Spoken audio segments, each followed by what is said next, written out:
श्री नानक अंगद गुरु अमरदास पगबंद रामदास अर्जन गुरु बर श्री हर गोबिंद हरि राये हर कृष्ण गुर बर तेग बहादुर चंद दसवें गोबिंद सिंह गुर नमो चरण अरविंद जिसमें अमृत ज्ञान है माणक भगत बैराग श्री गुरु ग्रंथ साहिब उदद बंदों कर अनुराग सतगुर मम बेरी कटहो निज बेरी परचार एह बेरी होए भाव सफल बिन बेरी कर पार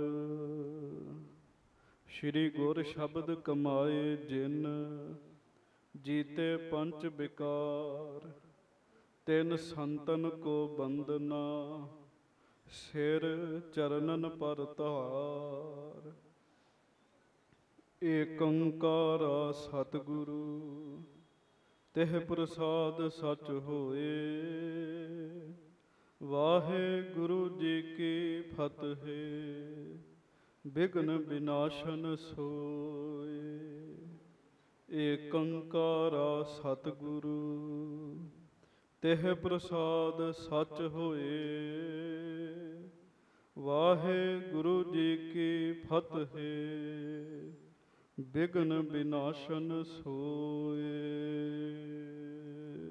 सतनाम श्री वाहिगुरु साहिब जी दोहरा कथा गुरु हर राय की सुन श्रोता सावधान पावन पुन उपावनी गन पापन की हान कथा गुरु हर राय की सुन सोत्रा सावधान। सच्चे पातशाह गरीब नवाज दीन दुनिया दे मालक चवर छतर तखत दे मालक समरथ गुरु परतख गुरु दीन दयाल कृपाल अंतरयामी पूरन पार ब्रह्म परमेश्वर वाहिगुरु अकाल पुरख जी दे सरगुण स्वरूप दासां गरीबां सिखां सेवकां साडे सारियां दी इज्जत रखण वाले पत रखण वाले दया करन वाले रहमतां करन वाले बख्शिशां करन वाले हाजरा हजूर जहरा जहूर सर्ब कला भरपूर अंतरजामी धन धन सच्चे पातशाह गरीब नवाज सतगुरु जी धन धन श्री गुरु ग्रंथ साहिब जी महाराज धन धन श्री गुरु ग्रंथ साहिब जी महाराज। सतगुरु जी की पवित्र पावन हाजरी दे विच सुभाएमान सतगुरु जी की प्यारी साजी नवाजी गुरु रूप गुरु प्यारी संगत जी आप जी बड़े ही प्यार दे नाल सच्चे पातशाह महाराज जी दे महान पवित्र पावन चरनां दे विच सुभाएमान हो। जिथे आप जी सब संगतां गुरु जी दे चरनां विच आए हो उथे साडे सत्कारयोग गुरु पंथ दे महान कीर्तनीए भाई साहब भाई हरविंदरपाल सिंह जी लिटल वीर जी बड़े ही प्रेम दे नाल उत्साह दे नाल संगतां दे विच आके हाज़र होए हन। आप सारियां संगतां नूं भाई साहब जी नूं बहुत बहुत जी आयां नूं बहुत बहुत जी आयां नूं। लड़ीवार कथा आपां सारे छेवें पातशाह धन धन श्री गुरु हरगोबिंद साहिब जी की बड़े प्रेम नाल सरवण कीती है। पिछले दिनां दे विच आप जी ने सरवण कीता 7 दिन महाराज पतालपुरी साहब बंद कमरे दे विच बिना अन्न बिना जल दे गरीब नवाज जी महाराज बैठे रहे जी। गुरु हर राय साहब जी नूं महाराज दा हुक्म सीगा कि तुसीं 7वें दिन अमृत वेले आके दरवाजा खोलना है। आप जी ने कथा सरवण की। जदों 7वां दिन चढ़िया राए जोध महाराज 7वें पातशाह जी दे कोल पहुंचया। ਰਾਏ ਜੋਧ ਜੀ ਪਹੁੰਚੇ ਹੈ, ਗੁਰੂ ਤੇਗ ਬਹਾਦਰ ਸਾਹਿਬ ਜੀ ਪਹੁੰਚੇ ਹਨ। ਸਾਰਿਆਂ ਨੇ ਸਤਵੇਂ ਪਾਤਸ਼ਾਹ ਨੂੰ ਬੇਨਤੀ ਕੀਤੀ, ਮਹਾਰਾਜ ਅੱਜ 7ਵਾਂ ਦਿਨ ਆਰੰਭ ਹੋਇਆ ਹੈ, ਆਪ ਕਿਰਪਾ ਕਰੋ ਤੇ ਦਰਵਾਜ਼ਾ ਖੋਲੋ। ਸਾਫ਼ ਸੁੱਚੇ ਬਸਤਰ ਧਾਰਨ ਕਰਕੇ, ਇਸ਼ਨਾਨ ਪਾਨ ਕਰਕੇ ਗੁਰੂ ਹਰਿ ਰਾਏ ਸਾਹਿਬ ਜੀ ਮਹਾਰਾਜ ਉਸ ਦਰਵਾਜ਼ੇ ਦੇ ਅੱਗੇ ਜਾ ਕੇ ਬੈਠ ਗਏ। ਪਹਿਲਾਂ ਆਪ ਰਸਨਾ ਤੋਂ ਬੋਲ ਕੇ ਜਪਜੀ ਸਾਹਿਬ ਦਾ ਪਾਠ ਕੀਤਾ ਜੀ। ਜਦੋਂ ਜਪਜੀ ਸਾਹਿਬ ਦਾ ਪਾਠ ਕੀਤਾ, ਸਿਰ ਝੁਕਾਇਆ, ਅੰਦਰੋਂ ਕੁੰਡੀ ਖੁੱਲਣ ਦੀ ਆਵਾਜ਼ ਸਾਰਿਆਂ ਨੇ ਸੁਣੀ ਜੀ। ਤੁਸੀਂ ਲੜੀਵਾਰ ਕਥਾ ਵਿੱਚ ਸੁਣਿਆ, ਅੰਤਰ ਤੇ ਸ਼ੰਕਰ ਖੁੱਲ ਗਈ, ਅੰਦਰੋਂ ਆਪੇ ਕੁੰਡੀ ਖੁੱਲ ਗਈ ਜੀ। ਜਦੋਂ ਮਹਾਰਾਜ ਨੇ ਫਿਰ ਦਰਵਾਜ਼ਾ ਖੋਲ੍ਹਿਆ ਨਾ ਜੀ, ਤੇ ਕੀ ਵੇਖਿਆ, 6ਵੇਂ ਪਾਤਸ਼ਾਹ ਮਹਾਰਾਜ ਪਦਮ ਆਸਣ ਵਿੱਚ ਬੈਠੇ ਨੇ, ਚੌਂਕੜੇ ਦੇ ਵਿੱਚ ਬੈਠੇ ਹਨ, ਤੇ ਗੁਰੂ ਸਾਹਿਬ ਮਹਾਰਾਜ ਜੀ ਨੇ ਸਰੀਰ ਤਿਆਗ ਦਿੱਤਾ ਹੈ। ਪਹਿਲਾਂ ਗੁਰੂ ਹਰਿ ਰਾਏ ਸਾਹਿਬ ਜੀ ਨੇ ਨਮਸਕਾਰ ਕੀਤੀ, ਵੇਖਿਆ ਹੁਣ ਸਵਾਸ ਨਹੀਂ ਚੱਲਣ ਦੇ, ਤੇ ਆਪ ਜੀ ਨੇ ਸਰਵਣ ਕੀਤਾ। ਗੁਰੂ ਹਰਿ ਰਾਏ ਸਾਹਿਬ ਜੀ ਨੇ ਆ ਕੇ ਫਿਰ ਸਾਰੀਆਂ ਸੰਗਤਾਂ ਨੂੰ ਦੱਸਿਆ ਕਿ ਭਾਈ ਸਾਡੇ ਸਤਿਗੁਰੂ, ਸਾਡੇ ਮਾਲਕ ਗੁਰੂ 6ਵੇਂ ਪਾਤਸ਼ਾਹ ਸਰੀਰ ਤਿਆਗ ਗਏ ਹਨ। ਸਿੱਖ ਸੰਗਤਾਂ ਵਿੱਚ ਬਹੁਤ ਜ਼ਿਆਦਾ ਬੈਰਾਗ ਉਪਜਿਆ। ਕਿਵੇਂ ਫਿਰ ਮਹਾਰਾਜ ਜੀ ਦੇ ਸਰੀਰ ਨੂੰ ਅਗਨ ਭੇਟ ਕੀਤਾ, ਬਹੁਤ ਬੈਰਾਗ ਵਾਲਾ ਪ੍ਰਸੰਗ ਸੀ। ਉਹ ਆਪ ਜੀ ਨੇ ਪਿਛਲੇ ਦਿਨਾਂ ਦੇ ਵਿੱਚ ਸਰਵਣ ਕੀਤਾ ਜੀ। ਅੱਜ 7ਵੇਂ ਪਾਤਸ਼ਾਹ ਦੀ ਕਥਾ ਆਰੰਭ ਹੋ ਰਹੀ ਹੈ ਜੀ। ਗੁਰੂ ਸਾਹਿਬ ਜੀ ਦੀ ਮਿਹਰ ਹੈ, 7ਵੇਂ ਪਾਤਸ਼ਾਹ ਜੀ ਦੀ ਖੁਸ਼ੀ ਹੈ। ਮਹਾਰਾਜ ਜੀ ਦੀ ਮਹਾਨ ਪਵਿੱਤਰ ਕਥਾ ਜਿਹੜੀ ਹੈ ਉਹ ਹੁਣ ਅੱਜ ਤੋਂ ਆਰੰਭ ਹੋਏਗੀ ਜੀ। ਆਓ ਬੜੇ ਪਿਆਰ ਦੇ ਨਾਲ ਸਤਿਗੁਰੂ ਜੀ ਦੇ ਚਰਨਾਂ ਦਾ ਧਿਆਨ ਧਰੀਏ।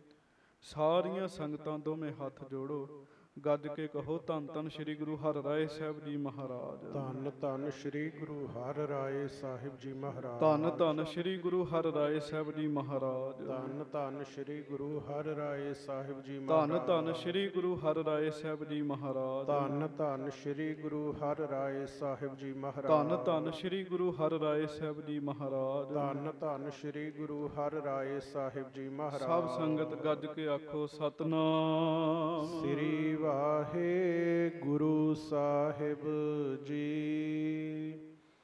ਸਤਨਾਮ ਸ੍ਰੀ ਵਾਹਿਗੁਰੂ ਸਾਹਿਬ ਜੀ। ਦੋਹਰਾ। ਕਥਾ ਗੁਰੂ ਹਰਿ ਰਾਏ ਕੀ, ਸੁਨ ਸ਼ਰੋਤਾ ਸਾਵਧਾਨ। ਭਾਈ ਸੰਤੋਖ ਸਿੰਘ ਜੀ ਕਹਿੰਦੇ, ਕਥਾ ਸੁਣਨ ਵਾਲੇ ਪ੍ਰੇਮੀਓ, ਹੁਣ ਸਾਵਧਾਨ ਹੋ ਕੇ 7ਵੇਂ ਪਾਤਸ਼ਾਹ ਦੀ ਕਥਾ ਸੁਣੋ। ਸ਼੍ਰੀ ਗੁਰੂ ਹਰਿ ਰਾਏ ਸਾਹਿਬ ਜੀ ਦੀ ਕਥਾ ਸੁਣੋ। ਬੜੇ ਸਾਵਧਾਨ ਹੋ ਕੇ ਪ੍ਰਭ ਕੀ ਉਸਤਤ ਕਰੋ ਸੰਤ ਮੀਤ, ਸਾਵਧਾਨ ਏਕਾਗਰ ਚੀਤ। ਸਾਵਧਾਨ ਹੋ ਕੇ ਤਨੋ ਮਨੋ ਮਹਾਰਾਜ ਜੀ ਦੀ ਕਥਾ ਸੁਣੋ। ਹਾਂਜੀ। ਪਾਵਨ ਪੁੰਨ ਉਪਾਵਨੀ। ਜਿਸ ਕਥਾ ਨੂੰ ਸੁਣ ਕੇ ਪੁੰਨ ਪੈਦਾ ਹੁੰਦੇ ਆ ਜੀ। ਚੇਤਾ ਰੱਖਿਓ, ਮਾੜੇ ਕੰਮ ਕਰਕੇ ਪਾਪ ਪੈਦਾ ਹੋ ਜਾਂਦੇ ਆ ਜੀ। ਪਾਪ ਪੈਦਾ ਹੋ ਜਾਂਦੇ ਆ। ਗੁਰੂ ਸਾਹਿਬ ਦੀ ਕਥਾ ਸੁਣ ਕੇ ਪਾਪ ਮਿਟਦੇ ਆ ਤੇ ਪੁੰਨ ਪੈਦਾ ਹੋ ਜਾਂਦੇ ਆ ਜੀ। ਪੁੰਨ ਪੈਦਾ ਹੋ ਜਾਂਦੇ ਆ। ਭਾਈ ਨਿਹਾਲ ਸਿੰਘ ਜੀ ਮਹਾਨ ਕੋਸ਼ ਗ੍ਰੰਥ ਦੇ ਵਿੱਚ ਭਾਈ ਕਾਹਨ ਸਿੰਘ ਜੀ ਨੇ ਲਿਖੀ, ਉਹਨਾਂ ਦੀ ਕਵਿਤਾ, ਦਰਸ਼ ਪਰਸ ਕੀਨੇ ਗੁਰੂ ਗ੍ਰੰਥ ਮਹਾਰਾਜ ਜੂ ਕੇ ਪਾਪ ਜਨਮ ਮੰਤਰ ਕੇ ਪੁੰਨ ਰੂਪ ਧਾਰਤੇ। ਗੁਰੂ ਜੀ ਦੀ ਕਥਾ ਸੁਣਿਆ, ਪਾਪ ਜਿਹੜੇ ਆ ਨਾ ਜੀ, ਉਹਨਾਂ ਦਾ ਫਲ ਵੀ ਮਿਲਦਾ, ਉਹ ਪੁੰਨ ਰੂਪ ਮਿਲਦਾ ਜੀ। ਕਹਿੰਦੇ ਤੁਸੀਂ ਕਥਾ ਸੁਣੋ, ਤੁਹਾਡੇ ਪੁੰਨ ਪੈਦਾ ਹੋਣਗੇ ਜੀ। ਬੜੀ ਸਿੱਧੀ ਜੀ ਤੇ ਸਪਸ਼ਟ ਜੀ ਗੱਲ ਹੈਗੀ ਜੀ। 1 ਘੰਟਾ ਕਥਾ ਹੋਣੀ ਹੈ। 1 ਘੰਟਾ ਬੜੇ ਪ੍ਰੇਮ ਨਾਲ ਸਾਵਧਾਨ ਹੋ ਕੇ ਕੋਈ ਕਥਾ ਸੁਣਦੇ, 1 ਘੰਟਾ ਤੇ ਸਫਲਾ ਜੀ। ਇਹਦਾ ਬੜਾ ਵੱਡਾ ਪੁੰਨ ਹੈਗਾ ਜੀ। ਕੋਟ ਪੁੰਨ ਸੁਣ ਹਰ ਕੀ ਬਾਣੀ। ਭਾਈ ਸੰਤੋਖ ਸਿੰਘ ਜੀ ਕਹਿੰਦੇ ਇਹ ਕਥਾ ਪਾਵਨ ਹੈ, ਬੜੀ ਪਵਿੱਤਰ ਕਥਾ ਹੈ। ਕਥਾ ਸੁਣਿਆ ਤੁਹਾਡੇ ਪੁੰਨ ਵਧਣਗੇ, ਤੁਹਾਡੇ ਪੁੰਨ ਪੈਦਾ ਹੋਣਗੇ, ਤੇ ਸੁੱਖ ਪੁੰਨਾ ਕਰਕੇ ਹੈਗਾ ਜੀ। ਜਿਹੜਾ ਸਾਨੂੰ ਸੁੱਖ ਮਿਲਦਾ ਨਾ ਜੀ, ਉਹ ਪੁੰਨ ਕਰਕੇ ਹੈਗਾ ਜੀ। ਮਹਾਰਾਜ ਆਸਾ ਜੀ ਦੀ ਵਾਰ ਵਿੱਚ ਕਿਰਪਾ ਕਰਦੇ ਆ। ਕਹਿੰਦੇ ਵੇਖੋ, ਇੱਕ ਬੰਦੇ ਰਜਾਈ ਦੇ ਵਿੱਚ ਪਏ ਆ, ਇੱਕ ਨਿਹਾਲੀ ਪੈ ਸਵਨ। ਨਿਹਾਲੀ ਕਹਿੰਦੇ ਰਜਾਈ ਨੂੰ, ਇੱਕ ਰਜਾਈ ਲੈ ਕੇ ਠੰਡ 'ਚ ਸੁੱਤੇ ਆ ਜੀ ਬੜੇ ਆਨੰਦ ਨਾਲ। ਇੱਕ ਉਹਨਾਂ ਸੁੱਤਿਆਂ ਦਾ ਪਹਿਰਾ ਰੱਖਣ ਦੇ ਆ ਜੀ ਠੰਡ ਵਿੱਚ ਜੀ। ਉਹੋ ਹੀ ਠੰਡ ਹੈ, ਰੁੱਤ ਵੀ ਉਹ ਤੇ ਸਰੀਰ ਵੀ ਉਹੋ ਜਿਹੇ ਆ ਜੀ। ਇੱਕ ਰਜਾਈ ਲੈ ਕੇ ਸੁੱਤਾ ਸੁੱਖ ਲੈਣ ਦਿਆ, ਇੱਕ ਠੰਡ ਵਿੱਚ ਪਹਿਰੇ ਦੇ ਰਿਹਾ। ਪੁੰਨ ਦਾ ਫਰਕ ਹੈਗਾ ਜੀ। ਪੁੰਨ ਨੇ ਜੀ ਆਪੋ ਆਪਣੇ। ਕਹਿੰਦੇ ਮਹਾਰਾਜ ਦੀ ਕਥਾ ਸੁਣੋ ਤੁਹਾਡੇ ਪੁੰਨ ਪੈਦਾ ਹੋਣਗੇ। ਗਨ ਪਾਪਨ ਕੀ ਹਾਨ, ਫਿਰ ਤੁਹਾਡੇ ਪਾਪ ਵੀ ਦੂਰ ਹੋਣਗੇ। ਭਾਈ ਸੰਤੋਖ ਸਿੰਘ ਜੀ ਕਹਿੰਦੇ ਪਾਪਨ ਕੀ ਹਾਨ। ਗੁਰੂ ਜੀ ਦੀ ਕਥਾ ਜਿਹੜੀ ਹੈ ਨਾ, ਇਹ ਪਾਪਾਂ ਨੂੰ ਦੂਰ ਕਰਨ ਵਾਲੀ ਹੈ। ਸ਼੍ਰੀ ਸਤਿਗੁਰ ਹਰਿ ਰਾਏ ਜੀ। ਧੰਨ ਧੰਨ ਸਤਵੇਂ ਪਾਤਸ਼ਾਹ ਸ੍ਰੀ ਗੁਰੂ ਹਰਿਰਾਏ ਸਾਹਿਬ ਜੀ ਮਹਾਰਾਜ। ਬੈਠੇ ਤਖਤ ਸੁਹਾਏ। ਮਹਾਰਾਜ ਗਰੀਬ ਨਵਾਜ ਫਿਰ ਤਖਤ ਸਾਹਿਬ ਉੱਤੇ ਬੈਠੇ ਆ ਜੀ। ਸੱਚੇ ਪਾਤਸ਼ਾਹ ਗੱਦੀ ਸਾਹਿਬ ਦੇ ਉੱਤੇ ਬੈਠੇ ਆ। ਹਾਂਜੀ। ਪਦ ਸਾਚੇ ਪਾਤਸ਼ਾਹ ਕੋ। ਸੱਚੇ ਪਾਤਸ਼ਾਹ ਜੀ ਦੀ ਜਿਹੜੀ ਪਦਵੀ ਹੈ ਜੀ, ਇਹ ਸੱਚੇ ਪਾਤਸ਼ਾਹ ਦੀ ਪਦਵੀ ਗੁਰੂ ਹਰਗੋਬਿੰਦ ਸਾਹਿਬ ਜੀ ਦੀ ਹੈ ਜੀ। ਸੰਗਤਾਂ ਗੁਰੂ ਹਰਗੋਬਿੰਦ ਸਾਹਿਬ ਜੀ ਨੂੰ ਸੱਚਾ ਪਾਤਸ਼ਾਹ ਕਹਿੰਦੀਆਂ। ਸਾਖੀ ਦਾ ਤੁਹਾਨੂੰ ਸਭ ਨੂੰ ਪਤਾ ਜੀ, ਕਾਈ ਵਾਲੀ ਸਾਖੀ ਦਾ ਜੀ। ਇਹ ਜਿਹੜੀ ਸੱਚੇ ਪਾਤਸ਼ਾਹ ਵਾਲੀ ਪਦਵੀ ਹੈ ਨਾ, ਹਾਂਜੀ, ਤਿਨਹੀ ਕੋ ਬਨ ਆਏ। ਇਹ ਗੁਰੂ ਸਾਹਿਬ ਨੂੰ ਹੀ ਬਣ ਆਉਂਦੀ ਹੈ। ਗੁਰੂ ਸਾਹਿਬ ਨੂੰ ਬਣ ਆਉਂਦੀ ਹੈ। ਅੱਜ ਸੱਚੇ ਪਾਤਸ਼ਾਹ ਦੀ ਪਦਵੀ ਤੇ ਅੱਜ ਦੇ ਦਿਨ ਗੁਰੂ ਅਰਜਨ ਸਾਹਿਬ ਵੀ ਬੈਠੇ ਜੀ। ਮਹਾਰਾਜ ਜੀ ਦਾ ਅੱਜ ਗੁਰਤਾ ਗੱਦੀ ਦੇਣ ਹੈਗਾ ਜੀ। ਤੇ ਗੁਰੂ ਅਰਜਨ ਦੇਵ ਮਹਾਰਾਜ ਜੀ 18 ਸਾਲਾਂ ਦੀ ਉਮਰ 'ਚ ਗੁਰਤਾ ਗੱਦੀ ਤੇ ਬੈਠੇ ਜੀ। 18 ਸਾਲਾਂ ਦੀ ਉਮਰ। ਪੰਜਵੇਂ ਪਾਤਸ਼ਾਹ ਤੱਕ ਦਾ ਇਤਿਹਾਸ ਪੜ੍ਹ ਲਓ। ਸਭ ਤੋਂ ਛੋਟੀ ਉਮਰ ਦੇ ਗੁਰੂ ਅਰਜਨ ਸਾਹਿਬ ਸਨ ਜਿਹੜੇ ਗੁਰਤਾ ਗੱਦੀ ਤੇ ਬੈਠੇ ਜੀ। ਚਲੋ ਛੇਵੇਂ ਪਾਤਸ਼ਾਹ ਅੱਗੇ ਜਾ ਕੇ 11 ਸਾਲਾਂ ਦੀ ਉਮਰ 'ਚ ਹੀ ਬਹਿ ਗਏ। ਤੇ ਗੁਰੂ ਹਰਿਰਾਏ ਸਾਹਿਬ ਜੀ 17 ਸਾਲਾਂ ਦੀ ਉਮਰ 'ਚ ਗੁਰਤਾ ਗੱਦੀ ਤੇ ਬੈਠੇ ਜੀ। ਗੁਰੂ ਕਿੰਨੇ ਬਣਨਾ ਇਸ ਧਰਤੀ ਦਾ ਫੈਸਲਾ ਨਹੀਂ ਹੈਗਾ ਜੀ। ਹੋਰ ਗੱਲ ਸੁਣੋ, ਬਹੁਤ ਸਾਰੇ ਕੰਮ ਕਰਨ ਦੀ ਮਹਾਰਾਜ ਸਿੱਖਾਂ ਦੀ ਸਲਾਹ ਲੈਂਦੇ ਸੀਗੇ ਜੀ। ਕੱਲ ਤੁਸੀਂ ਪ੍ਰਕਾਸ਼ ਪੁਰਬ ਦੀ ਕਥਾ ਸੁਣੀ, ਪਹਿਲੇ ਪ੍ਰਕਾਸ਼ ਦੀ। ਮਹਾਰਾਜ ਨੇ ਬਾਬਾ ਬੁੱਢਾ ਜੀ ਤੋਂ ਸਲਾਹ ਲਈ ਜੀ, ਬਾਬਾ ਜੀ ਪ੍ਰਕਾਸ਼ ਕਿੱਥੇ ਕਰੀਏ। ਬਹੁਤ ਸਾਰੇ ਕੰਮਾਂ ਦੀ ਮਹਾਰਾਜ ਗੁਰਸਿੱਖਾਂ ਕੋਲੋਂ ਸਲਾਹ ਲੈਂਦੇ, ਪਰ ਗੁਰਤਾ ਗੱਦੀ ਕਿਹਨੂੰ ਦੇਣੀ ਇਹ ਸਲਾਹ ਨਹੀਂ ਸੀ ਮਹਾਰਾਜ ਲੈਂਦੇ ਜੀ। ਇਹਦੀ ਕੋਈ ਸਲਾਹ ਨਹੀਂ ਮਹਾਰਾਜ ਨੇ ਲਈ। ਕਦੀ ਕਿਸੇ ਕੋਲੋਂ ਸਲਾਹ ਨਹੀਂ ਲਈ ਵੀ ਦੱਸੋ ਕਿਹਨੂੰ ਗੱਦੀ ਤੇ ਬਿਠਾਈਏ ਜੀ। ਕਿਉਂ? ਇਹ ਇਸ ਧਰਤੀ ਦਾ ਫੈਸਲਾ ਹੀ ਨਹੀਂ ਹੈਗਾ ਵੀ ਗੁਰਤਾ ਗੱਦੀ ਤੇ ਕਿੰਨੇ ਬੈਠਣਾ ਹੈ ਜੀ। ਗੁਰਤਾ ਗੱਦੀ ਤੇ ਜਿੰਨੇ ਬੈਠਣਾ ਉਹ ਧੁਰੋਂ ਹੀ ਆਉਂਦੇ ਆ ਜੀ। ਧੁਰੋਂ ਆਉਂਦੇ। ਬੜੀ ਵਾਰੀ ਤੁਸੀਂ ਇਹ ਗੱਲ ਸੁਣੀ ਹੈ, ਸੇਵਾ ਸਿਮਰਨ ਕਰਕੇ ਸਿੱਖ ਬਣਿਆ ਜਾਂਦਾ, ਸੇਵਾ ਸਿਮਰਨ ਕਰਕੇ ਗੁਰੂ ਨਹੀਂ ਤੇ ਕੋਈ ਬਣਦਾ ਜੀ। ਗੁਰੂ ਜਿਹਨੇ ਬਣਨਾ ਉਹ ਧੁਰ ਦਰਗਾਹ ਤੋਂ ਆਉਂਦਾ ਹੈ। ਧੁਰ ਦਰਗਾਹ ਤੋਂ ਆਉਂਦਾ ਹੈ। ਸੱਚੇ ਪਾਤਸ਼ਾਹ ਗੁਰੂ ਅਰਜਨ ਸਾਹਿਬ ਵੀ ਧੁਰ ਦਰਗਾਹ ਤੋਂ ਆਏ ਜੀ। ਧੁਰ ਦਰਗਾਹ ਤੋਂ ਆਏ। ਭੱਟ ਸਾਹਿਬਾਨ ਜੀ ਨੂੰ ਪੜ੍ਹੋ, ਕਹਿੰਦੇ ਤੈਂ ਜਨਮਤ ਗੁਰਮਤ ਬ੍ਰਹਮ ਪਛਾਣਿਓ। ਤੈਂ ਦਾ ਅਰਥ ਹੁੰਦਾ ਤੁਸੀਂ। ਸੱਚੇ ਪਾਤਸ਼ਾਹ ਤੁਸੀਂ ਜਨਮ ਤੋਂ ਹੀ ਬ੍ਰਹਮ ਗਿਆਨੀ ਹੋ। ਤੇ ਗੁਰੂ ਅਮਰਦਾਸ ਜੀ ਦੇ ਬਚਨ ਆਪ ਜੀ ਨੂੰ ਪਤਾ ਹੀ ਹੈ। ਮਹਾਰਾਜ ਸੱਚੇ ਪਾਤਸ਼ਾਹ ਕਿੰਨੇ ਬਚਨ ਕੀਤੇ ਜੀ। ਥਾਲ ਦਿਆ ਮਾਲਕਾ, ਇਹ ਥਾਲ ਆਪਣੇ ਪਿਤਾ ਦੇ ਕੋਲੋਂ ਲਈ। ਬੜੇ ਬਚਨ ਮਹਾਰਾਜ ਨੇ ਪਹਿਲਾਂ ਹੀ ਕਰ ਦਿੱਤੇ ਸੀਗੇ। ਸੋ ਅੱਜ ਗੁਰੂ ਅਰਜਨ ਸਾਹਿਬ ਜੀ ਦਾ ਵੀ ਗੁਰਤਾ ਗੱਦੀ ਦੇਣਾ ਹੈ। ਬੜੀ ਵੱਡੀ ਪ੍ਰੀਖਿਆ ਹੋਈ ਜੀ। ਪ੍ਰੀਖਿਆ ਵੀ ਆਪ ਜੀ ਨੂੰ ਪਤਾ। ਮਹਾਰਾਜ ਜੀ ਦੀ ਸਾਰੀ ਕਥਾ ਹੋ ਚੁੱਕੀ ਗੁਰੂ ਅਰਜਨ ਸਾਹਿਬ ਜੀ ਦੀ। ਜਦੋਂ ਸ੍ਰੀ ਗੁਰੂ ਅਰਜਨ ਸਾਹਿਬ ਜੀ ਮਹਾਰਾਜ ਤਾਇਆ ਸੰਹਾਰੀ ਮੱਲ ਜੀ ਦੇ ਪੁੱਤਰ ਦੇ ਵਿਆਹ ਵਿੱਚ ਲਾਹੌਰ ਗਏ ਜੀ। ਗੁਰੂ ਸਾਹਿਬ ਕੁਝ ਵੀ ਬੋਲਦੇ ਆ ਨਾ ਜੀ, ਕੁਝ ਵੀ ਬੋਲਦੇ, ਉਹਦੇ ਪਿੱਛੇ ਕਾਰਨ ਬੜਾ ਵੱਡਾ ਜੀ। ਮਹਾਰਾਜ ਨੇ ਗੁਰੂ ਅਰਜਨ ਸਾਹਿਬ ਜੀ ਨੂੰ ਜਦੋਂ ਭੇਜਿਆ ਤੇ ਆਖਿਆ ਜਦੋਂ ਸੱਦਾਂਗੇ ਉਦੋਂ ਹੀ ਆਉਣਾ। ਤੇ ਸ੍ਰੀ ਗੁਰੂ ਅਰਜਨ ਦੇਵ ਸਾਹਿਬ ਆਪਣੇ ਪਿਤਾ ਜੀ ਸਤਿਗੁਰੂ ਜੀ ਨੂੰ ਕਹਿੰਦੇ ਮਹਾਰਾਜ 7 ਬਚਨ। ਠੀਕ ਹੈ ਜੀ। ਹੁਣ ਮੇਰੇ ਵਰਗਾ 7 ਬਚਨ ਕਹਿ ਕੇ ਚੇਤਾ ਵੀ ਭੁਲਾ ਬੈਠਦਾ ਵੀ ਠੀਕ ਹੈ ਕਹਿਤਾ ਤੇ ਕਹਿਤਾ। ਉਥੇ ਪਿਆਰ ਵਿੱਚ ਬੇਬਲ ਹੁੰਦੇ ਰਹੇ ਪਰ ਆਏ ਨਹੀਂ ਜੀ। ਆਏ ਨਹੀਂ। ਤੁਸੀਂ ਕਥਾ ਸਾਰੀ ਜਾਣਦੇ ਹੋ। ਮੇਰਾ ਮਨ ਲੋਚੈ ਗੁਰ ਦਰਸ਼ਨ ਤਾਈ, ਬਿਲਪ ਕਰੇ ਚਾਤਰਿਕ ਕੀ ਨਿਆਈ। ਇਹ ਸ਼ਬਦ ਲਿਖੇ ਜੀ। ਇਹ ਵੀ ਵੇਖੋ ਮਰਿਆਦਾ, 3 ਪਦ ਉਚਾਰਨ ਕੀਤੇ ਤਾਂ ਉਹਨਾਂ 'ਚ ਨਾਨਕ ਨਾਮ ਨਹੀਂ ਹੈਗਾ ਜੀ, ਉਹਨਾਂ 'ਚ ਨਾਨਕ ਸ਼ਬਦ ਨਹੀਂ ਹੈਗਾ ਜੀ। ਖੋਜ ਕਰੋ, ਧਿਆਨ ਨਾਲ ਸ਼ਬਦ ਪੜੋ। ਪਿਆਰ ਪੂਰਾ ਹੈ ਜੀ, ਇੱਕ ਘੜੀ ਨਾ ਮਿਲਤੇ ਤਾਂ ਕਲਯੁਗ ਹੋਤਾ। ਪਰ ਨਾਨਕ ਪਦ ਨਹੀਂ ਸੀ ਵਰਤਿਆ। ਨਾਨਕ ਪਦ ਉਦੋਂ ਹੀ ਵਰਤਿਆ ਜਦੋਂ ਗੁਰੂ ਰਾਮਦਾਸ ਜੀ ਨੇ ਆਪਣੇ ਗਲੇ ਲਾਇਆ ਜੀ। ਤੇ ਬੜੀ ਵੱਡੀ ਸਾਧ ਸੰਗਤ ਜੀ ਪ੍ਰੀਖਿਆ ਹੋਈ। ਉਸੇ ਦਿਨ ਹੀ ਮਹਾਰਾਜ ਨੇ ਫੁਰਨਾ ਬਣਾ ਲਿਆ। ਜਦੋਂ ਬਾਬਾ ਬੁੱਢਾ ਜੀ ਲੈ ਕੇ ਆਏ ਨਾ ਜੀ, ਗੁਰੂ ਰਾਮਦਾਸ ਜੀ ਨੇ ਫੁਰਨਾ ਬਣਾ ਲਿਆ ਵੀ ਗੱਦੀ ਇਹਨਾਂ ਨੂੰ ਦੇਣੀ ਹੈ। ਉਹ ਹੈ ਛੋਟੇ ਪੁੱਤਰ ਪਰ ਪਦਵੀ ਵੱਡੀ ਜੀ। ਸਭ ਤੋਂ ਵੱਡੀ ਪਦਵੀ ਗੁਰੂ ਅਰਜਨ ਸਾਹਿਬ ਜੀ ਨੇ ਪ੍ਰਾਪਤ ਕੀਤੀ। ਭਾਈ ਸੰਤੋਖ ਸਿੰਘ ਜੀ ਲਿਖ ਰਹੇ, ਕਹਿੰਦੇ ਪਦ ਸਾਚੇ ਪਾਤਸ਼ਾਹ ਕੋ ਤਿਸਹੀ ਕੋ ਬਨ ਆਏ, ਜਿਹਨੂੰ ਮਹਾਰਾਜ ਬਿਠਾਉਣ, ਜਿਹਦੇ ਕਰਮਾਂ 'ਚ ਭਾਗ ਹੋਣ, ਉਹਨੂੰ ਹੀ ਸੱਚੇ ਪਾਤਸ਼ਾਹ ਦੀ ਪਦਵੀ ਮਿਲਦੀ ਹੈ ਜੀ। ਹਾਂਜੀ। ਸਵਈਆ ਜਾਮਨ ਜਾਮ ਰਹੇ ਜਬ ਜਾਗਤ, ਸੌਚ ਕਰੈ ਪੁੰਨ ਨੀਰ ਇਸ਼ਨਾਨੈ। ਹੁਣ ਭਾਈ ਸੰਤੋਖ ਸਿੰਘ ਜੀ ਗੁਰੂ ਹਰਿਰਾਏ ਸਾਹਿਬ ਜੀ ਦੀ ਡੇਲੀ ਦੀ ਰੂਟੀਨ ਲਿਖ ਰਹੇ ਆ ਜੀ, ਜਿਹਨੂੰ ਆਪਾਂ ਨਿਤ ਕਿਰਿਆ ਕਹਿੰਦੇ ਆ, ਨਿਤਨੇਮ ਕਹਿੰਦੇ ਆ। ਭਾਈ ਸੰਤੋਖ ਸਿੰਘ ਜੀ ਕਹਿੰਦੇ ਮਹਾਰਾਜ ਤਖਤ ਸਾਹਿਬ ਤੇ ਬੈਠੇ ਆ, ਸੰਗਤਾਂ ਨੂੰ ਦਰਸ਼ਨ ਦਿੰਦੇ ਆ। ਗੁਰਤਾ ਗੱਦੀ ਦੀ ਪਦਵੀ ਨੂੰ ਮਹਾਰਾਜ ਨੇ ਸੰਭਾਲਿਆ ਹੈ ਜੀ। ਹਰ ਰੋਜ਼ ਅੰਮ੍ਰਿਤ ਵੇਲੇ ਸ੍ਰੀ ਗੁਰੂ ਹਰਿਰਾਏ ਸਾਹਿਬ ਜੀ ਜਾਗਦੇ ਆ। ਜਾਮਨ ਜਾਮ ਰਹੇ ਜਬ ਜਾਗਤ, ਸੋਚ ਕਰੈ ਪੁੰਨ ਨੀਰ ਇਸ਼ਨਾਨੈ। ਮਹਾਂਪੁਰਖਾਂ ਰੱਬ ਦੇ ਪਿਆਰਿਆਂ ਨੇ ਤੱਤ ਕੱਢਿਆ ਅੰਮ੍ਰਿਤ ਵੇਲੇ ਦਾ ਜੀ, ਬਿਲਕੁਲ ਤੱਤ ਕੱਢਿਆ ਅੰਮ੍ਰਿਤ ਵੇਲੇ ਦਾ। ਵੀ ਅੰਮ੍ਰਿਤ ਵੇਲਾ ਕਿਹਨੂੰ ਕਹਿੰਦੇ ਆ? ਰਾਤ ਦੇ ਚੌਥੇ ਪਹਿਰ ਦਾ ਨਾਮ ਅੰਮ੍ਰਿਤ ਵੇਲਾ ਹੈਗਾ ਜੀ। ਰਾਤ ਦੇ ਚੌਥੇ ਪਹਿਰ ਦਾ ਨਾਮ ਅੰਮ੍ਰਿਤ ਵੇਲਾ ਹੈਗਾ।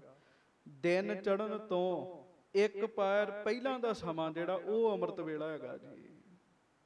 ਹੁਣ ਸਾਡੇ ਵੀਰ ਕਹਿੰਦੇ 12 ਵਜੇ ਤੋਂ ਬਾਅਦ ਅੰਮ੍ਰਿਤ ਵੇਲਾ। ਇਸ ਘੜੀ ਦਾ ਤੇ ਸੰਬੰਧ ਹੀ ਨਹੀਂ ਹੈਗਾ ਅੰਮ੍ਰਿਤ ਵੇਲੇ ਨਾਲ ਕੋਈ ਜੀ। ਇਸ ਘੜੀ ਦਾ ਕੋਈ ਸੰਬੰਧ ਨਹੀਂ ਹੈਗਾ ਅੰਮ੍ਰਿਤ ਵੇਲੇ ਨਾਲ। ਮਹਾਰਾਜ ਅੰਮ੍ਰਿਤ ਵੇਲੇ ਸੱਚੇ ਪਾਤਸ਼ਾਹ ਹਰ ਰੋਜ਼ ਜਾਗਦੇ ਆ। ਸੋਚ ਕਰੈ ਪੁੰਨ ਨੀਰ ਇਸ਼ਨਾਨੈ।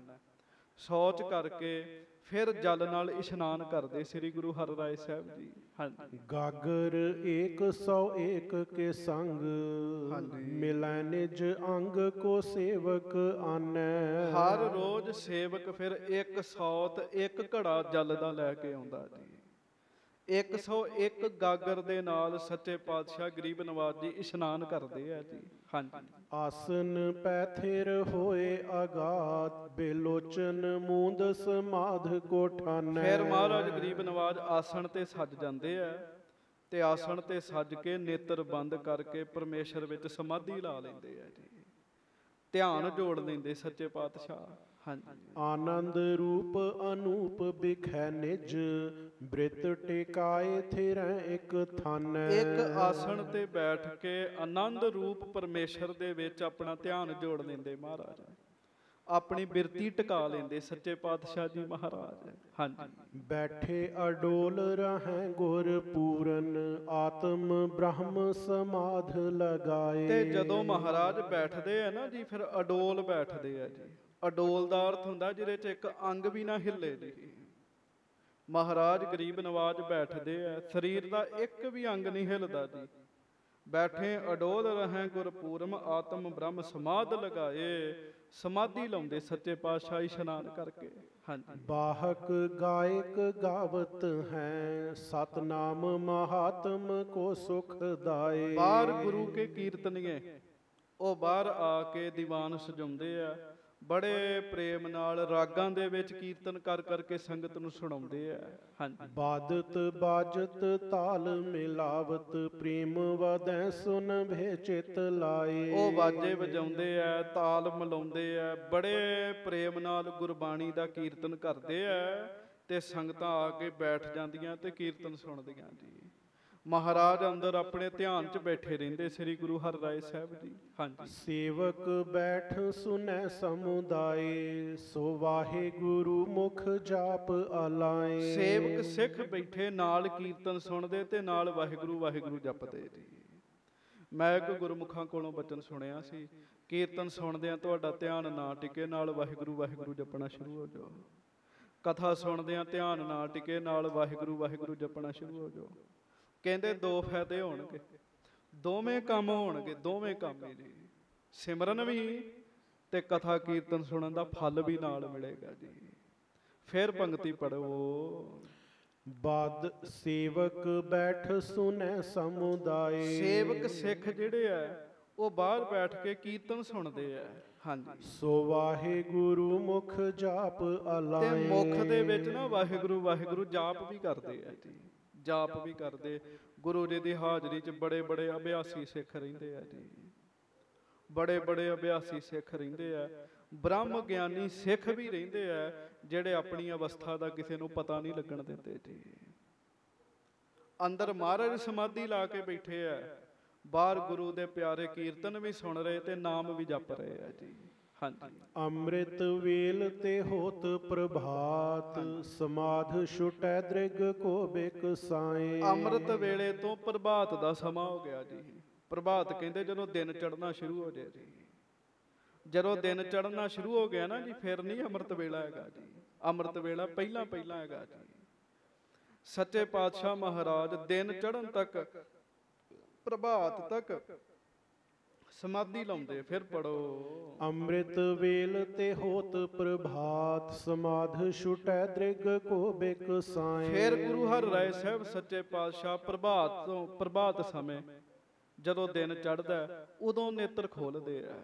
ਹਾਂਜੀ, ਚੰਦਨ ਕੁੰਕਮ ਸੋ ਘਨ ਸਾਰ, ਮਿਲਾਏ ਕਸਾਏ ਕੈ ਸੇਵਕ ਲਿਆਏ। ਗੁਰੂ ਕੇ ਸਿੱਖ ਬੜੇ ਪ੍ਰੇਮ ਨਾਲ ਫਿਰ ਮਹਾਰਾਜ ਜੀ ਦੇ ਬਸਤਰ, ਗੁਰੂ ਸਾਹਿਬ ਮਹਾਰਾਜ ਜੀ ਦਾ ਦਸਤਾਰਾ, ਸਭ ਕੁਝ ਤਿਆਰ ਕਰਕੇ ਲੈ ਕੇ ਆਉਂਦੇ ਆ। ਭਾਲ ਪੈ ਸੁੰਦਰ ਟੀਕੋ ਲਗਾਏ, ਮਹਾਦੁੱਤ ਪਾਏ ਮਨੋ ਜਲ ਜਾਏ। ਸੱਚੇ ਪਾਤਸ਼ਾਹ ਗਰੀਬ ਨਵਾਜ ਜੀ ਮਹਾਰਾਜ ਵਾਸਤੇ ਚੰਦਨ ਦਾ ਟਿੱਕਾ ਵੀ ਲੈ ਕੇ ਆਉਂਦੇ ਆ ਜੀ। ਪੁਰਾਤਨ ਮਰਿਆਦਾ ਸੀਗੀ ਜੀ। ਹਜੂਰ ਸਾਹਿਬ ਅੱਜ ਵੀ ਕਰਦੇ, ਉਹ ਨਹੀਂ ਲਿਹਾਜ਼ ਕਰਦੇ ਕਿਸੇ ਦਾ ਜੀ। ਪੁਰਾਤਨ ਮਰਿਆਦਾ ਅਨੁਸਾਰ ਚੰਦਨ ਦਾ ਟਿੱਕਾ ਵੀ ਲੈ ਕੇ ਆਉਂਦੇ ਮਹਾਰਾਜ ਵਾਸਤੇ। ਸੁੰਦਰ ਸੂਖਮ ਚੀਰ ਸ਼ਰੀਰ, ਤਬੈ ਪਹਿਰੈ ਗੁਰ ਅੰਗ ਸਜਾਏ। ਫਿਰ ਮਹਾਰਾਜ ਆਪ ਸਮਾਧੀ ਤੋਂ ਉੱਠ ਕੇ ਨਾ ਜੀ, ਗੁਰੂ ਹਰਿਰਾਏ ਸਾਹਿਬ ਬੜੇ ਸੋਹਣੇ ਬਰੀਕ ਕੱਪੜੇ ਦੇ ਬਣੇ ਹੋਏ ਬਸਤਰ ਪਾਉਂਦੇ ਆ ਜੀ। ਹਾਂਜੀ, ਕਬਿਤ ਏਕ ਸਤ ਏਕ ਪਟ ਜਾਮੇ ਕੋ ਬਨਾਏ, ਠਾਰ ਸੂਖਮ ਅਧਿਕ ਅੰਗ ਸੁੰਦਰ ਸਜਾਵਈ। ਏਕ ਸਤ ਏਕ ਪਟ ਜਾਮੇ ਕੋ ਬਨਾਏ ਠਾਠ, ਇਹਦਾ ਭਾਵ ਹੈ 100 ਤੇ 1 ਕਲੀਆਂ ਚੋਲੇ ਦੀਆਂ ਹੁੰਦੀਆਂ ਸਨ ਮਹਾਰਾਜ ਦੀਆਂ। ਅੰਦਾਜ਼ਾ ਲਾਓ ਵੀ ਕਿੱਡਾ ਖੁੱਲਾ ਜਾਮਾ ਚੋਲਾ ਹੋਏਗਾ ਸੱਚੇ ਪਾਤਸ਼ਾਹ ਜੀ ਦਾ ਜੀ। ਗੁਰੂ ਹਰਿਰਾਏ ਸਾਹਿਬ ਜੀ ਦਾ ਵੀ ਕੱਦ ਕਾਠ ਉੱਚਾ ਹੈ ਜੀ। 101 ਕਲੀਆਂ ਵਾਲਾ ਚੋਲਾ ਸੱਚੇ ਪਾਤਸ਼ਾਹ ਫਿਰ ਆਪਣੇ ਸਰੀਰ ਤੇ ਸਜਾਉਂਦੇ ਆ। ਹਾਂਜੀ, ਸੂਖਮ ਅਧਿਕ ਅੰਗ ਸੁੰਦਰ ਸਜਾਵਈ। ਉਹ ਬੜੇ ਬਰੀਕ ਬਸਤਰ ਹੁੰਦੇ ਆ ਮਹਾਰਾਜ ਆਪਣੇ ਅੰਗਾਂ ਤੇ, ਭਾਵ ਆਪਣੇ ਸਰੀਰ ਤੇ ਸਜਾਉਂਦੇ ਆ। ਹਾਂਜੀ, ਪਾਗ ਪਰ ਜਿਗਾ ਲਬੈ ਜਬਰ ਜਵਾਹਰੋ ਸੋ, ਸ਼ੋਭੈ ਮੁਖ ਮੰਡਲ ਤੇ ਕੁੰਡਲ ਡੁਲਾਵੇ। ਫਿਰ ਮਹਾਰਾਜ ਸੋਹਣਾ ਗੋਲ ਦਸਤਾਰਾ ਸਜਾਉਂਦੇ ਆ ਜੀ। ਹਾਂਜੀ, ਆ ਜਿੰਨੇ ਆਪਾਂ ਚੁੰਝ ਵਾਲੇ ਬੰਦੇ ਤੇ ਹੁਣ ਚੱਲੇ ਆ ਜੀ। ਗੁਰੂ ਸਾਹਿਬ ਤੇ ਗੋਲ ਹੀ ਸਜਾਉਂਦੇ ਸੀਗੇ ਜੀ। ਹਾਂਜੀ, ਸੋਹਣਾ ਗੋਲ ਦਸਤਾਰਾ ਸਜਾ ਕੇ ਫਿਰ ਮਹਾਰਾਜ ਗਰੀਬ ਨਵਾਜ ਜੀ ਜਿਗਾ ਲਾਉਂਦੇ ਆ। ਜਿਗੇ ਦੇ ਉੱਤੇ ਕਲਗੀ ਸਜਾਉਂਦੇ ਆ ਸੱਚੇ ਪਾਤਸ਼ਾਹ। ਹਾਂਜੀ, ਕੰਚਨ ਕੇ ਕੰਕਨ ਜਰਾਓ ਜ਼ੇਬ ਜਾਗ ਰਹੀ, ਫੂਲ ਮਾਲ ਕੰਠ ਮੈਂ ਵਿਸਾਲ ਸ਼ਬ ਪਾਵੇ। ਤੇ ਗੁਰੂ ਕਾ ਸਿੱਖ ਨਾ ਜੀ ਹਰ ਰੋਜ਼ ਬੜੇ ਪਿਆਰ ਨਾਲ ਬਾਗ ਦੇ ਵਿੱਚੋਂ ਫੁੱਲ ਤੋੜ ਕੇ ਤੇ ਹਾਰ ਬਣਾ ਕੇ ਮਹਾਰਾਜ ਵਾਸਤੇ ਲੈ ਕੇ ਆਉਂਦਾ ਜੀ। ਤੇ ਫੁੱਲਾਂ ਦਾ ਹਾਰ ਸ੍ਰੀ ਗੁਰੂ ਹਰਿਰਾਏ ਸਾਹਿਬ ਜੀ ਦੇ ਗਲ ਵਿੱਚ ਸਜਾਉਂਦਾ ਜੀ ਉਹ। ਹਾਂਜੀ, ਅਤਰ ਸੁਗੰਧ ਲਾਏ ਦੀਨਨ ਕੋ ਬੰਧ ਪੁੰਨ, ਚੋਆ ਅਰ ਚੰਦਨ ਤੇ ਅੰਗ ਮਹਿਕਾਵੇ। ਫਿਰ ਮਹਾਰਾਜ ਗਰੀਬ ਨਵਾਜ ਜੀ ਦੇ ਵਾਸਤੇ ਸੋਹਣਾ ਅਤਰ ਗੁਰੂ ਦੇ ਸਿੱਖ ਲੈ ਕੇ ਆਉਂਦੇ ਨੇ। ਪੁਰਾਤਨ ਸਮੇਂ ਤੋਂ ਅਤਰ ਬਣਦਾ ਆਇਆ। ਮੈਨੂੰ ਇੱਕ ਵੈਦ ਨੇ ਦੱਸਿਆ ਸੀ ਅਤਰ ਕਿਵੇਂ ਬਣਾਈਦਾ ਜੀ। ਹਾਂਜੀ, ਪੁਰਾਤਨ ਸਮੇਂ ਤੋਂ ਇਹ ਚੀਜ਼ਾਂ ਬਣਦੀਆਂ ਆਈਆਂ। ਬੜੇ ਪ੍ਰੇਮ ਨਾਲ ਇੱਕ ਸਿੱਖ ਅਤਰ ਬਣਾ ਕੇ ਲੈ ਕੇ ਆਉਂਦਾ ਮਹਾਰਾਜ ਵਾਸਤੇ, ਇੱਕ ਸਿੱਖ ਹਾਰ ਬਣਾ ਕੇ ਲੈ ਕੇ ਆਉਂਦਾ ਮਹਾਰਾਜ ਵਾਸਤੇ। ਮਹਾਰਾਜ ਹਾਰ ਪਾਉਂਦੇ ਆ, ਫਿਰ ਅਤਰ ਦਾ ਛਿੜਕਾਓ ਮਹਾਰਾਜ ਉੱਤੇ ਕਰਦੇ ਜੀ ਗੁਰੂ ਦੇ ਸਿੱਖ।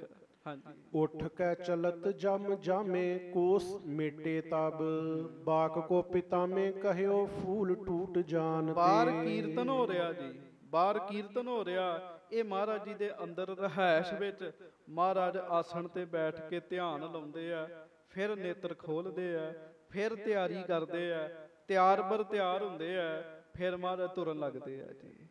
ਤੇ ਫਿਰ ਤੁਸੀਂ ਸੁਣਿਆ ਨਾ, ਪਿੱਛੇ ਜੇ ਕਥਾ ਆਈ ਸੀ, ਗੁਰੂ ਹਰਗੋਬਿੰਦ ਸਾਹਿਬ ਜੀ ਨੇ ਕਿਹਾ ਸੀ ਕਿ ਜਾਮਾ ਵੱਡਾ ਪਾਉਣਾ ਤੇ ਸੰਕੋਚ ਕੇ ਚੱਲਣਾ। ਤੇ 101 ਕਲੀਆਂ ਦਾ ਚੋਲਾ ਮਹਾਰਾਜ ਨੇ ਪਾਇਆ।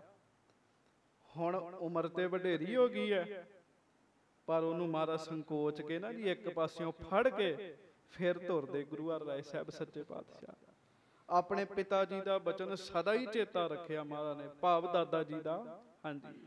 ਉਮਰ ਪ੍ਰੇਤ ਸੋ ਨੇਮ ਕੋ ਨਿਭਾਇਓ ਆਪ। ਜਿੰਨਾ ਚਿਰ ਤੱਕ ਸਰੀਰ ਰਿਹਾ ਨਾ ਜੀ ਗੁਰੂ ਹਰਿਰਾਏ ਸਾਹਿਬ ਜੀ ਦਾ, ਸੱਚੇ ਪਾਤਸ਼ਾਹ ਨੇ ਨੇਮ ਨਹੀਂ ਤੋੜਿਆ ਜੀ, ਨੇਮ ਨਹੀਂ ਤੋੜਿਆ। ਬੜੇ ਪ੍ਰੇਮ ਦੇ ਨਾਲ ਉਹ ਚੋਲਾ ਫੜ ਕੇ ਹੀ ਤੁਰਦੇ ਹੁੰਦੇ ਸੀਗੇ ਮਹਾਰਾਜ। ਹਾਂਜੀ। ਸ਼ੋਰ ਕਰ ਚੀਰ ਨਹੀਂ ਕਬਹੂ ਪਿਆਨ ਤੇ। ਕਦੀ ਵੀ ਮਹਾਰਾਜ ਨੂੰ, ਗੁਰੂ ਹਰਿਰਾਏ ਸਾਹਿਬ ਜੀ ਨੂੰ ਇਸ ਗੱਲ ਦਾ ਚੇਤਾ ਹੀ ਨਹੀਂ ਭੁੱਲਿਆ ਜੀ ਵੀ ਉਂਝ ਵੀ ਤੁਰੀਦਾ ਜੀ। ਭਾਈ ਸੰਤੋਖ ਸਿੰਘ ਜੀ ਕਹਿੰਦੇ, ਛੋਰ ਕਰ ਚੀਰ ਨਹੀਂ ਕਬਹੂ ਪਿਆਨ ਤੇ। ਕਦੀ ਵੀ ਮਹਾਰਾਜ ਆਪਣਾ ਚੋਲਾ ਛੱਡ ਕੇ ਨਹੀਂ ਸੀ ਤੁਰਦੇ ਹੁੰਦੇ ਜੀ। ਸਾਰੀ ਉਮਰ ਚੋਲਾ ਫੜ ਕੇ ਹੀ ਤੁਰੇ ਮਹਾਰਾਜ, ਚੋਲਾ ਫੜ ਕੇ ਹੀ ਤੁਰਦੇ ਮਹਾਰਾਜ। ਹਾਂਜੀ। ਹੋਤ ਹੀ ਪ੍ਰਭਾਤ ਆਏ ਬੈਠਤ ਦੀਵਾਨ ਬਿਖੈ। ਤੇ ਪ੍ਰਭਾਤ ਹੋ ਗਈ ਹੈ, ਦਿਨ ਚੜ ਗਿਆ, ਸਹਿਜੇ ਸਹਿਜੇ ਮਹਾਰਾਜ ਤੁਰਦੇ ਆ, ਸਹਿਜੇ ਸਹਿਜੇ ਬੜੇ ਪ੍ਰੇਮ ਨਾਲ ਤੁਰਦੇ ਮਹਾਰਾਜ। ਕਈਆਂ ਨੂੰ ਤੁਰਨ ਦਾ ਵੀ ਨਹੀਂ ਪਤਾ ਲੱਗਦਾ ਜੀ। ਬਾਬਾ ਦੇਵਾ ਸਿੰਘ ਜੀ ਮਹਾਰਾਜ ਚੋਲਾ ਸਾਹਿਬ ਵਾਲੇ ਮਹਾਂਪੁਰਖ, ਉਹ ਇੱਕ ਸਿੰਘ ਨੂੰ ਕਹਿੰਦੇ, ਕਹਿੰਦੇ ਭਲਿਆ ਲੋਕਾ ਹੌਲੀ ਹੌਲੀ ਤੁਰੀਦਾ, ਆਸਾ ਪਾਸਾ ਵੇਖ ਕੇ ਤੁਰੀਦਾ। ਉਹ ਬੜੇ ਧਿਆਨ ਨਾਲ ਤੁਰਦੇ ਹੁੰਦੇ ਸੀਗੇ ਜੀ। ਹਾਂਜੀ। ਤੇ ਜਦੋਂ ਤੁਰਨਾ, ਕਹਿਣਾ ਥੱਲੇ ਕੀੜੀਆਂ ਨੇ ਕਾਢੇ ਨੇ, ਇਹਨਾਂ ਦਾ ਵੀ ਪਰਿਵਾਰ ਹੈ, ਇਹ ਉਹ ਵੀ ਡਿੱਕਣ ਦਿਆ ਇਹਨਾਂ ਨੂੰ। ਕਹਿਣ ਲੱਗੇ, ਤੈਨੂੰ ਕੀ ਅਧਿਕਾਰ ਹੈਗਾ ਜੀ। ਬੜੇ ਪ੍ਰੇਮ ਨਾਲ ਸਹਿਜੇ ਸਹਿਜੇ ਮਹਾਰਾਜ ਚੱਲਦੇ ਆ, ਨਾਲ ਸੇਵਕ ਆਉਂਦੇ ਆ ਸੱਚੇ ਪਾਤਸ਼ਾਹ ਜੀ ਦੇ। ਹੋਤ ਹੀ ਪ੍ਰਭਾਤ ਆਏ ਬੈਠਤ ਦੀਵਾਨ ਬਿਖੈ। ਫਿਰ ਮਹਾਰਾਜ ਆ ਕੇ ਗੱਦੀ ਸਾਹਿਬ ਉੱਤੇ ਬੈਠਦੇ ਆ। ਹਾਂਜੀ। ਬਾਜਤ ਰਬਾਬ ਸੋ ਮ੍ਰਿਦੰਗ ਧੁਨ ਠਾਨ ਤੇ। ਬਾਜਤ ਰਬਾਬ ਸੋ ਮ੍ਰਿਦੰਗ ਧੁਨ ਠਾਨ ਤੇ। ਮ੍ਰਿਦੰਗ ਵੱਜਦੀ ਹੈ, ਰਬਾਬ ਵੱਜਦੀ ਹੈ, ਬੜੀਆਂ ਸੋਹਣੀਆਂ ਧੁਨਾਂ ਉੱਠਦੀਆਂ ਨੇ ਜੀ। ਹਾਂਜੀ। ਸੁਨੈ ਮੌਨ ਠਾਨ ਤੇ ਮਹਾਨ ਸੁਖ ਮਾਨ ਤੇ। ਮਹਾਰਾਜ ਫਿਰ ਸ਼ਾਂਤ, ਮਹਾਰਾਜ ਚੁੱਪ ਹੋ ਕੇ ਨਾ ਜੀ, ਮੌਨ ਠਾਨ ਕੇ, ਤੇ ਮਹਾਰਾਜ ਬੜੇ ਪ੍ਰੇਮ ਨਾਲ ਫਿਰ ਉਹ ਕੀਰਤਨ ਦਾ ਸੁੱਖ ਮਾਣਦੇ ਆ ਜੀ। ਹਾਂਜੀ। ਕਸ਼ਟ ਗਨ ਹਾਨ ਤੇ ਸੋ ਉਧਰੈ ਜਹਾਨ ਤੇ। ਤੇ ਪਿਆਰੇ ਸਿੱਖ ਮਹਾਰਾਜ ਜੀ ਦੇ ਸਾਹਮਣੇ ਆਉਂਦੇ ਆ, ਗੁਰੂ ਹਰਿਰਾਏ ਸਾਹਿਬ ਉਹਨਾਂ ਦੇ ਕਸ਼ਟ ਦੂਰ ਕਰ ਦਿੰਦੇ ਆ, ਉਹਨਾਂ ਦਾ ਜਹਾਨ ਤੋਂ ਪਾਰ ਉਤਾਰਾ ਕਰ ਦਿੰਦੇ ਆ। ਹਾਂਜੀ। ਗੁਰੂ ਕੋ ਦਰਸ ਹੇਤ ਆਏ ਤੇ ਸਮੈ ਸਿੱਖ। ਦੇਖਬੋ ਤੋ ਭਗਤ ਅੰਕੁਰ ਹੋਏ ਆਵਈ। ਆਖੋ ਧੰਨ ਸ੍ਰੀ ਗੁਰੂ ਹਰਿਰਾਏ ਸਾਹਿਬ ਜੀ ਮਹਾਰਾਜ। ਧੰਨ ਸ੍ਰੀ ਗੁਰੂ ਹਰਿਰਾਏ ਸਾਹਿਬ। ਫੇਰ ਆਖੋ ਸਾਰੇ, ਧੰਨ ਧੰਨ ਸ੍ਰੀ ਗੁਰੂ ਹਰਿਰਾਏ ਸਾਹਿਬ ਜੀ ਮਹਾਰਾਜ। ਧੰਨ ਧੰਨ ਸ੍ਰੀ ਗੁਰੂ ਹਰਿਰਾਏ ਸਾਹਿਬ ਜੀ ਮਹਾਰਾਜ। ਸੱਚੇ ਪਾਤਸ਼ਾਹ ਗੁਰੂ ਹਰਿਰਾਏ ਸਾਹਿਬ ਜੀ ਦੇ ਸਿੱਖ ਦਰਸ਼ਨ ਕਰਦੇ, ਦੂਰੋਂ ਦੂਰੋਂ ਆਉਂਦੇ, ਕੀਰਤਨ ਹੋ ਰਿਹਾ ਹੁੰਦਾ, ਸਾਹਮਣੇ ਬੈਠ ਕੇ ਮਹਾਰਾਜ ਜੀ ਦੇ ਦਰਸ਼ਨ ਕਰਦੇ। ਤੇ ਭਾਈ ਸੰਤੋਖ ਸਿੰਘ ਜੀ ਲਿਖਦੇ, ਗੁਰੂ ਕੇ ਦਰਸ ਹੇਤ ਆਏ ਤੇ ਸਮੈ ਸਿੱਖ। ਦੇਖਬੇ ਤੇ ਭਗਤ ਅੰਕੁਰ ਹੋਏ ਆਵਈ। ਵੇਖਦਿਆਂ ਸਾਰੀ ਭਗਤੀ ਦੀ ਦਾਤ ਮਿਲ ਜਾਂਦੀ ਜੀ। ਭਗਤੀ ਦੀ ਦਾਤ ਬਹੁਤ ਵੱਡੀ। ਅੱਜ ਬਾਬਾ ਜੀ, ਬਾਬਾ ਆਨੰਦ ਸਿੰਘ ਜੀ ਮਹਾਂਪੁਰਖਾਂ ਦੀ ਬਰਸੀ ਹੈ ਜੀ। ਤੇ ਬਾਬਾ ਜੀ ਦੇ ਉਸਤਾਦ ਮਹਾਂਪੁਰਖ ਬਾਬਾ ਜੀ ਬਾਬਾ ਮਹਾ ਹਰਨਾਮ ਸਿੰਘ ਜੀ ਮਹਾਂਪੁਰਖ ਜੀ। ਮੈਂ ਗੁਰਮੁਖਾਂ ਕੋਲੋਂ ਸੁਣਿਆ, ਇੰਜ ਨਾਲ ਦੇ ਸੰਗੀ ਸਾਥੀ ਹੋਰ ਵੀ ਪ੍ਰੇਮੀ ਬਾਬਾ ਜੀ ਦੇ ਕੋਲ ਬੈਠੇ ਤੇ ਸਾਰਿਆਂ ਨੂੰ ਪੁੱਛਦੇ, ਕੁੜੀ ਲੈਣਾ ਕਿ ਮੁੰਡਾ ਲੈਣਾ। ਹਾਂਜੀ। ਹੁਣ ਆਪਾਂ ਸਾਰੇ, ਸਾਨੂੰ ਵੀ ਹੁਣ ਪਤਾ ਲੱਗੇ ਤਾਂ ਆਪਾਂ ਦੇ ਮੁੰਡੇ ਦੀ ਮੰਗ ਹੀ ਕਰਦੇ ਨੇ ਵੀ ਦੇ ਦਿਓ ਮੁੰਡਾ। ਹਾਂਜੀ। ਕੁੜੀ ਲੈਣਾ ਕਿ ਮੁੰਡਾ ਲੈਣਾ, ਕੁੜੀ ਲੈਣੀ ਕਿ ਮੁੰਡਾ ਲੈਣਾ। ਸਾਰਿਆਂ ਨੂੰ ਪੁੱਛਣ ਤੇ ਬਹੁਤੇ ਮੁੰਡਾ ਮੁੰਡਾ। ਮੁੰਡਾ ਆਖਣ। ਹਾਂਜੀ, ਤੇ ਜਦੋਂ ਬਾਬਾ ਆਨੰਦ ਸਿੰਘ ਜੀ ਮਹਾਰਾਜ ਜੀ ਦੀ ਵਾਰੀ ਆਈ ਨਾ ਜੀ, ਤੇ ਬਾਬਾ ਆਨੰਦ ਸਿੰਘ ਜੀ ਨੂੰ ਮਹਾਂਪੁਰਖ ਪੁੱਛਦੇ, ਕਹਿੰਦੇ ਦੱਸ ਆਨੰਦ ਸਿਆਂ ਕੀ ਲੈਣਾ। ਤੇ ਬਾਬਾ ਆਨੰਦ ਸਿੰਘ ਜੀ ਮਹਾਰਾਜ ਜਾਣਦੇ ਸੀ ਬ੍ਰਹਮ ਗਿਆਨੀ ਕੀ ਗਤ, ਬ੍ਰਹਮ ਗਿਆਨੀ ਜਾਣੈ। ਉਹ ਮਹਾਰਾਜ ਮਹਾਂਪੁਰਖ ਜਾਣਦੇ ਸੀ। ਉਹ ਕਹਿੰਦੇ ਜੀ ਕੁੜੀ ਦੇ ਦਿਓ। ਸਾਰੇ ਹੈਰਾਨ ਵੀ ਇਹ ਕੁੜੀ ਮੰਗਣ ਦਿਆ। ਤੇ ਫਿਰ ਉਦੋਂ ਹੀ ਪਤਾ ਲੱਗਾ ਜਦੋਂ ਬਾਬਾ ਮਹਾਰ ਨਾਮ ਸਿੰਘ ਕਹਿੰਦੇ ਲੈ ਗਿਆ, ਲੈ ਗਿਆ, ਆਨੰਦ ਸਿੰਘ ਸਭ ਕੁਝ ਹੀ ਲੈ ਗਿਆ। ਹਾਂਜੀ, ਫਿਰ ਮਹਾਂਪੁਰਖਾਂ ਦੱਸਿਆ, ਕਹਿੰਦੇ ਜਿਹੜਾ ਮੁੰਡਾ ਨਾ ਇਹ ਗਿਆਨ ਹੈ ਤੇ ਕੁੜੀ ਸੀ ਭਗਤੀ। ਤਾਂ ਅਸੀਂ ਤੇ ਪੁੱਛਣੇ ਸਾਂ ਵੀ ਗਿਆਨ ਲੈਣਾ ਕਿ ਭਗਤੀ ਲੈਣੀ ਹੈ। ਤੇ ਆਨੰਦ ਸਿੰਘ ਮਹਾਂਪੁਰਖਾਂ ਬਾਬਾ ਜੀ ਨੇ ਆਖਿਆ ਵੀ ਭਗਤੀ ਲੈਣੀ ਹੈ। ਆਖੋ ਸ੍ਰੀ ਵਾਹਿਗੁਰੂ ਵਾਹਿਗੁਰੂ। ਹੁਣ ਇਹ ਬੜੀ ਵੱਡੀ ਗੱਲ ਹੈ ਜੀ। ਬਾਬਾ ਜੀ ਬਾਬਾ ਮਹਾਰਨਾਮ ਸਿੰਘ ਬੜੇ ਵੱਡੇ ਮਹਾਂਪੁਰਖ ਹੋਏ ਜੀ। ਤੇ ਤੁਸੀਂ ਅੰਦਾਜ਼ਾ ਲਾਓ, ਉਹ ਤੇ ਮੁੱਖੋਂ ਪੁੱਛਣ ਦੇ ਆ। ਤੇ ਗੁਰੂ ਹਰਿ ਰਾਏ ਸਾਹਿਬ ਕਿੰਨੇ ਵੱਡੇ ਸਤਿਗੁਰੂ ਨੇ ਜੀ। ਜਿਹੜਾ ਸਿੱਖ ਮਹਾਰਾਜ ਦੇ ਦਰਸ਼ਨ ਕਰਦਾ ਨਾ ਪ੍ਰੇਮ ਨਾਲ, ਦੇਖ ਬੇ ਤੇ ਭਗਤ ਅੰਕੁਰ ਹੋਏ ਆਵਈ। ਵੇਖਣ ਨਾਲ ਹੀ ਉਹਦੇ ਅੰਦਰ ਭਗਤੀ ਫੁੱਟ ਪੈਂਦੀ ਜੀ। ਵੇਖਣ ਨਾਲ ਹੀ, ਗੁਰੂ ਜੀ ਦੇ ਦਰਸ਼ਨ ਕਰਨ ਨਾਲ ਹੀ ਭਗਤੀ ਦੀ ਦਾਤ ਮਿਲ ਜਾਂਦੀ ਜੀ। ਹਾਂਜੀ, ਪ੍ਰੇਮ ਸੋ ਪ੍ਰਤੀਤ ਕਰ ਦਰਸੈ ਹਜ਼ੂਰ ਕੋ। ਫਿਰ ਬੜੇ ਪ੍ਰੇਮ ਨਾਲ ਸਿੱਖ ਆ ਕੇ ਮਹਾਰਾਜ ਦੇ ਦਰਸ਼ਨ ਕਰਦੇ। ਤਾਤਕਾਲ ਫਲ ਮਨ ਬਾਂਛਤ ਕੋ ਪਾਵਈ। ਤੇ ਤਤਕਾਲ ਹੀ ਫਲ ਮਿਲਦਾ ਜੀ, ਤਤਕਾਲ ਹੀ ਜੀ। ਸਤਿਗੁਰੂ ਜੀ ਦੇ ਦਰਸ਼ਨ ਐਸੇ ਗੁਰੂ ਹਰਿ ਰਾਏ ਸਾਹਿਬ ਜੀ ਦੇ।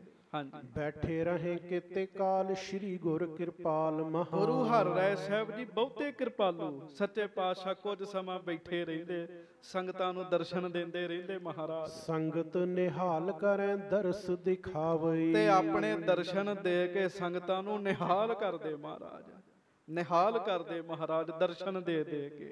ਹਾਂਜੀ, ਦਾਸ ਉਰ ਭਾਵਈ ਆਨੰਦ ਉਪਜਾਵਈ। ਪਿਆਰ ਵਾਲੇ ਸਿੱਖ ਜਦੋਂ ਮਹਾਰਾਜ ਦੇ ਸਾਹਮਣੇ ਬੈਠਦੇ ਨਾ ਜੀ, ਦਰਸ਼ਨ ਕਰਦੇ, ਉਹਨਾਂ ਨੂੰ ਫਿਰ ਗੁਰੂ ਹਰਿ ਰਾਏ ਸਾਹਿਬ ਜੀ ਬੜੇ ਹੀ ਚੰਗੇ ਲੱਗਦੇ ਜੀ। ਫਿਰ ਪੜੋ, ਦਾਸ ਉਰ ਭਾਵਈ ਆਨੰਦ ਉਪਜਾਵਈ। ਸੇਵਕਾਂ ਨੂੰ ਗੁਰੂ ਹਰਿ ਰਾਏ ਸਾਹਿਬ ਬਹੁਤੇ ਹੀ ਚੰਗੇ ਲੱਗਦੇ ਜੀ। ਉਹਨਾਂ ਦੇ ਮਨ ਨੂੰ ਬੜੇ ਚੰਗੇ ਲੱਗਦੇ। ਤੇ ਜਿਉਂ-ਜਿਉਂ ਫਿਰ ਉਹ ਮਹਾਰਾਜ ਦੇ ਦਰਸ਼ਨ ਕਰੀ ਜਾਂਦੇ ਨਾ ਜੀ, ਆਨੰਦ ਉਪਜਾਵਈ। ਉਹਨਾਂ ਦੇ ਅੰਦਰ ਆਨੰਦ ਹੀ ਪੈਦਾ ਹੋਈ ਜਾਂਦਾ, ਆਨੰਦ ਹੀ ਪੈਦਾ ਹੋਈ ਜਾਂਦਾ ਜੀ। ਹਾਂਜੀ, ਬਦਨ ਬਿਕਸਾਵਈ ਸੋ ਸਭ ਤੇ ਸੁਹਾਵਈ। ਤੇ ਬਦਨ ਬਿਕਸਾਵਈ ਸੋ ਛੱਬ ਤੇ ਸੁਹਾਵਈ। ਸਿੱਖ ਦਰਸ਼ਨ ਕਰ ਕਰਕੇ ਖੁਸ਼ ਹੋਈ ਜਾਂਦੇ ਮਹਾਰਾਜ ਦੇ। ਆਖੋ ਵਾਹਿਗੁਰੂ ਵਾਹਿਗੁਰੂ। ਕਿਹੋ ਜਿਹੇ ਦਰਸ਼ਨ ਹੋਣਗੇ ਗੁਰੂ ਹਰਿ ਰਾਏ ਸਾਹਿਬ ਦੇ। ਕਿਆ ਕੁਛ ਨਹੀਂ, ਮਹਾਰਾਜ ਦਰਸ਼ਨ ਹੀ ਕਰਨ ਦੇ ਆ, ਖੁਸ਼ ਹੋਈ ਜਾਂਦੇ ਆ। ਅੰਦਰ ਨੂੰ ਖੁਸ਼ੀ ਮਿਲਦੀ ਨਾ ਜੀ, ਚਿਹਰਾ ਖੁਸ਼ ਹੋਈ ਜਾਂਦਾ। ਐ ਆਉਂਦੇ ਉਦਾਸ ਹੈ, ਆ ਕੇ ਦਰਸ਼ਨ ਕਰਦੇ ਤੇ ਖੁਸ਼ ਹੋ ਜਾਂਦੇ ਜੀ। ਬੰਦਗੀ ਵਾਲਿਆਂ ਦੇ ਮਹਾਰਾਜ ਤੇ ਬਹੁਤ ਵੱਡੇ ਨਾ ਜੀ। ਗੁਰੂ ਹਰਿ ਰਾਏ ਸਾਹਿਬ ਬਹੁਤ ਵੱਡੇ ਆ ਜੀ। ਕਿੰਨੇ ਵੱਡੇ ਆ ਬਿਆਨ ਨਹੀਂ ਹੋ ਸਕਦਾ। ਕੋਈ ਥੋੜਾ ਬਹੁਤਾ ਵੀ ਨਾਮ ਜਪੇ ਨਾ ਜੀ, ਉਹਨੂੰ ਵੇਖ ਕੇ ਵੀ ਚਾਅ ਚੜਨ ਲੱਗ ਪੈਂਦਾ ਜੀ। ਥੋੜਾ ਬਹੁਤਾ ਹੀ ਜਪਣ ਲੱਗ ਪਏ। ਤੇ ਮਹਾਰਾਜ ਤਾਂ ਹੈ ਹੀ ਸਮੁੰਦਰ ਨੇ ਜੀ। ਹਾਂਜੀ, ਚਰਨ ਕਮਲ ਸੰਗ ਆਰਤੀ ਕੋ ਗਾਵੇਂ ਜਬ।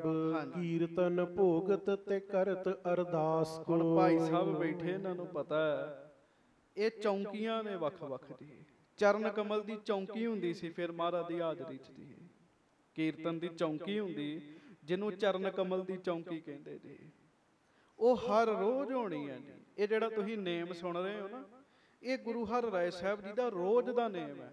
ਰੋਜ਼ ਅੰਮ੍ਰਿਤ ਵੇਲੇ ਉੱਠਣਾ, ਦਿਨ ਚੜ੍ਹਨ ਤੱਕ ਸਮਾਧੀ ਲਾਉਣੀ। ਪਹਿਲਾਂ 101 ਗਾਗਰ ਨਾਲ ਇਸ਼ਨਾਨ ਕਰਨਾ, ਦਿਨ ਚੜ੍ਹੇ ਤੱਕ ਸਮਾਧੀ ਲਾਉਣੀ। ਇਦਾਂ ਹੀ ਤਿਆਰ ਹੋਣਾ, ਸੰਗਤ ਚ ਆਉਣਾ ਜੀ।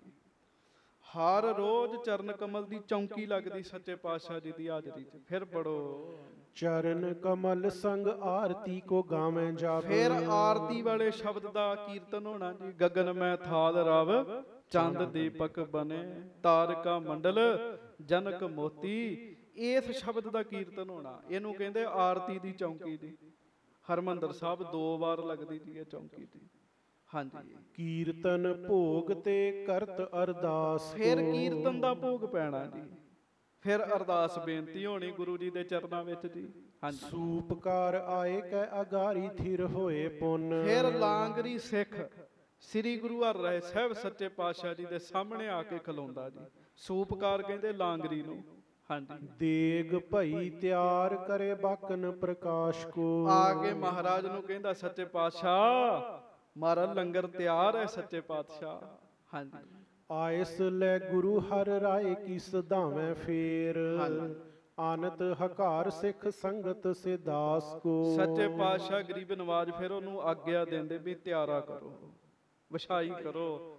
ਫਿਰ ਉਹ ਮਹਾਰਾਜ ਦੀ ਆਗਿਆ ਲੈ ਕੇ ਜਾਂਦਾ, ਤਿਆਰੀ ਕਰਦਾ। ਫਿਰ ਗੁਰੂ ਜੀ ਸਾਰੀਆਂ ਸੰਗਤਾਂ ਸਮੇਤ ਉੱਥੇ ਪਹੁੰਚਦੇ ਜੀ। ਹਾਂਜੀ, ਲੰਗਰ ਮੈਂ ਜਾਏ ਸਮੁਦਾਇ ਕੋ ਮਿਲਾਏ ਕਰ।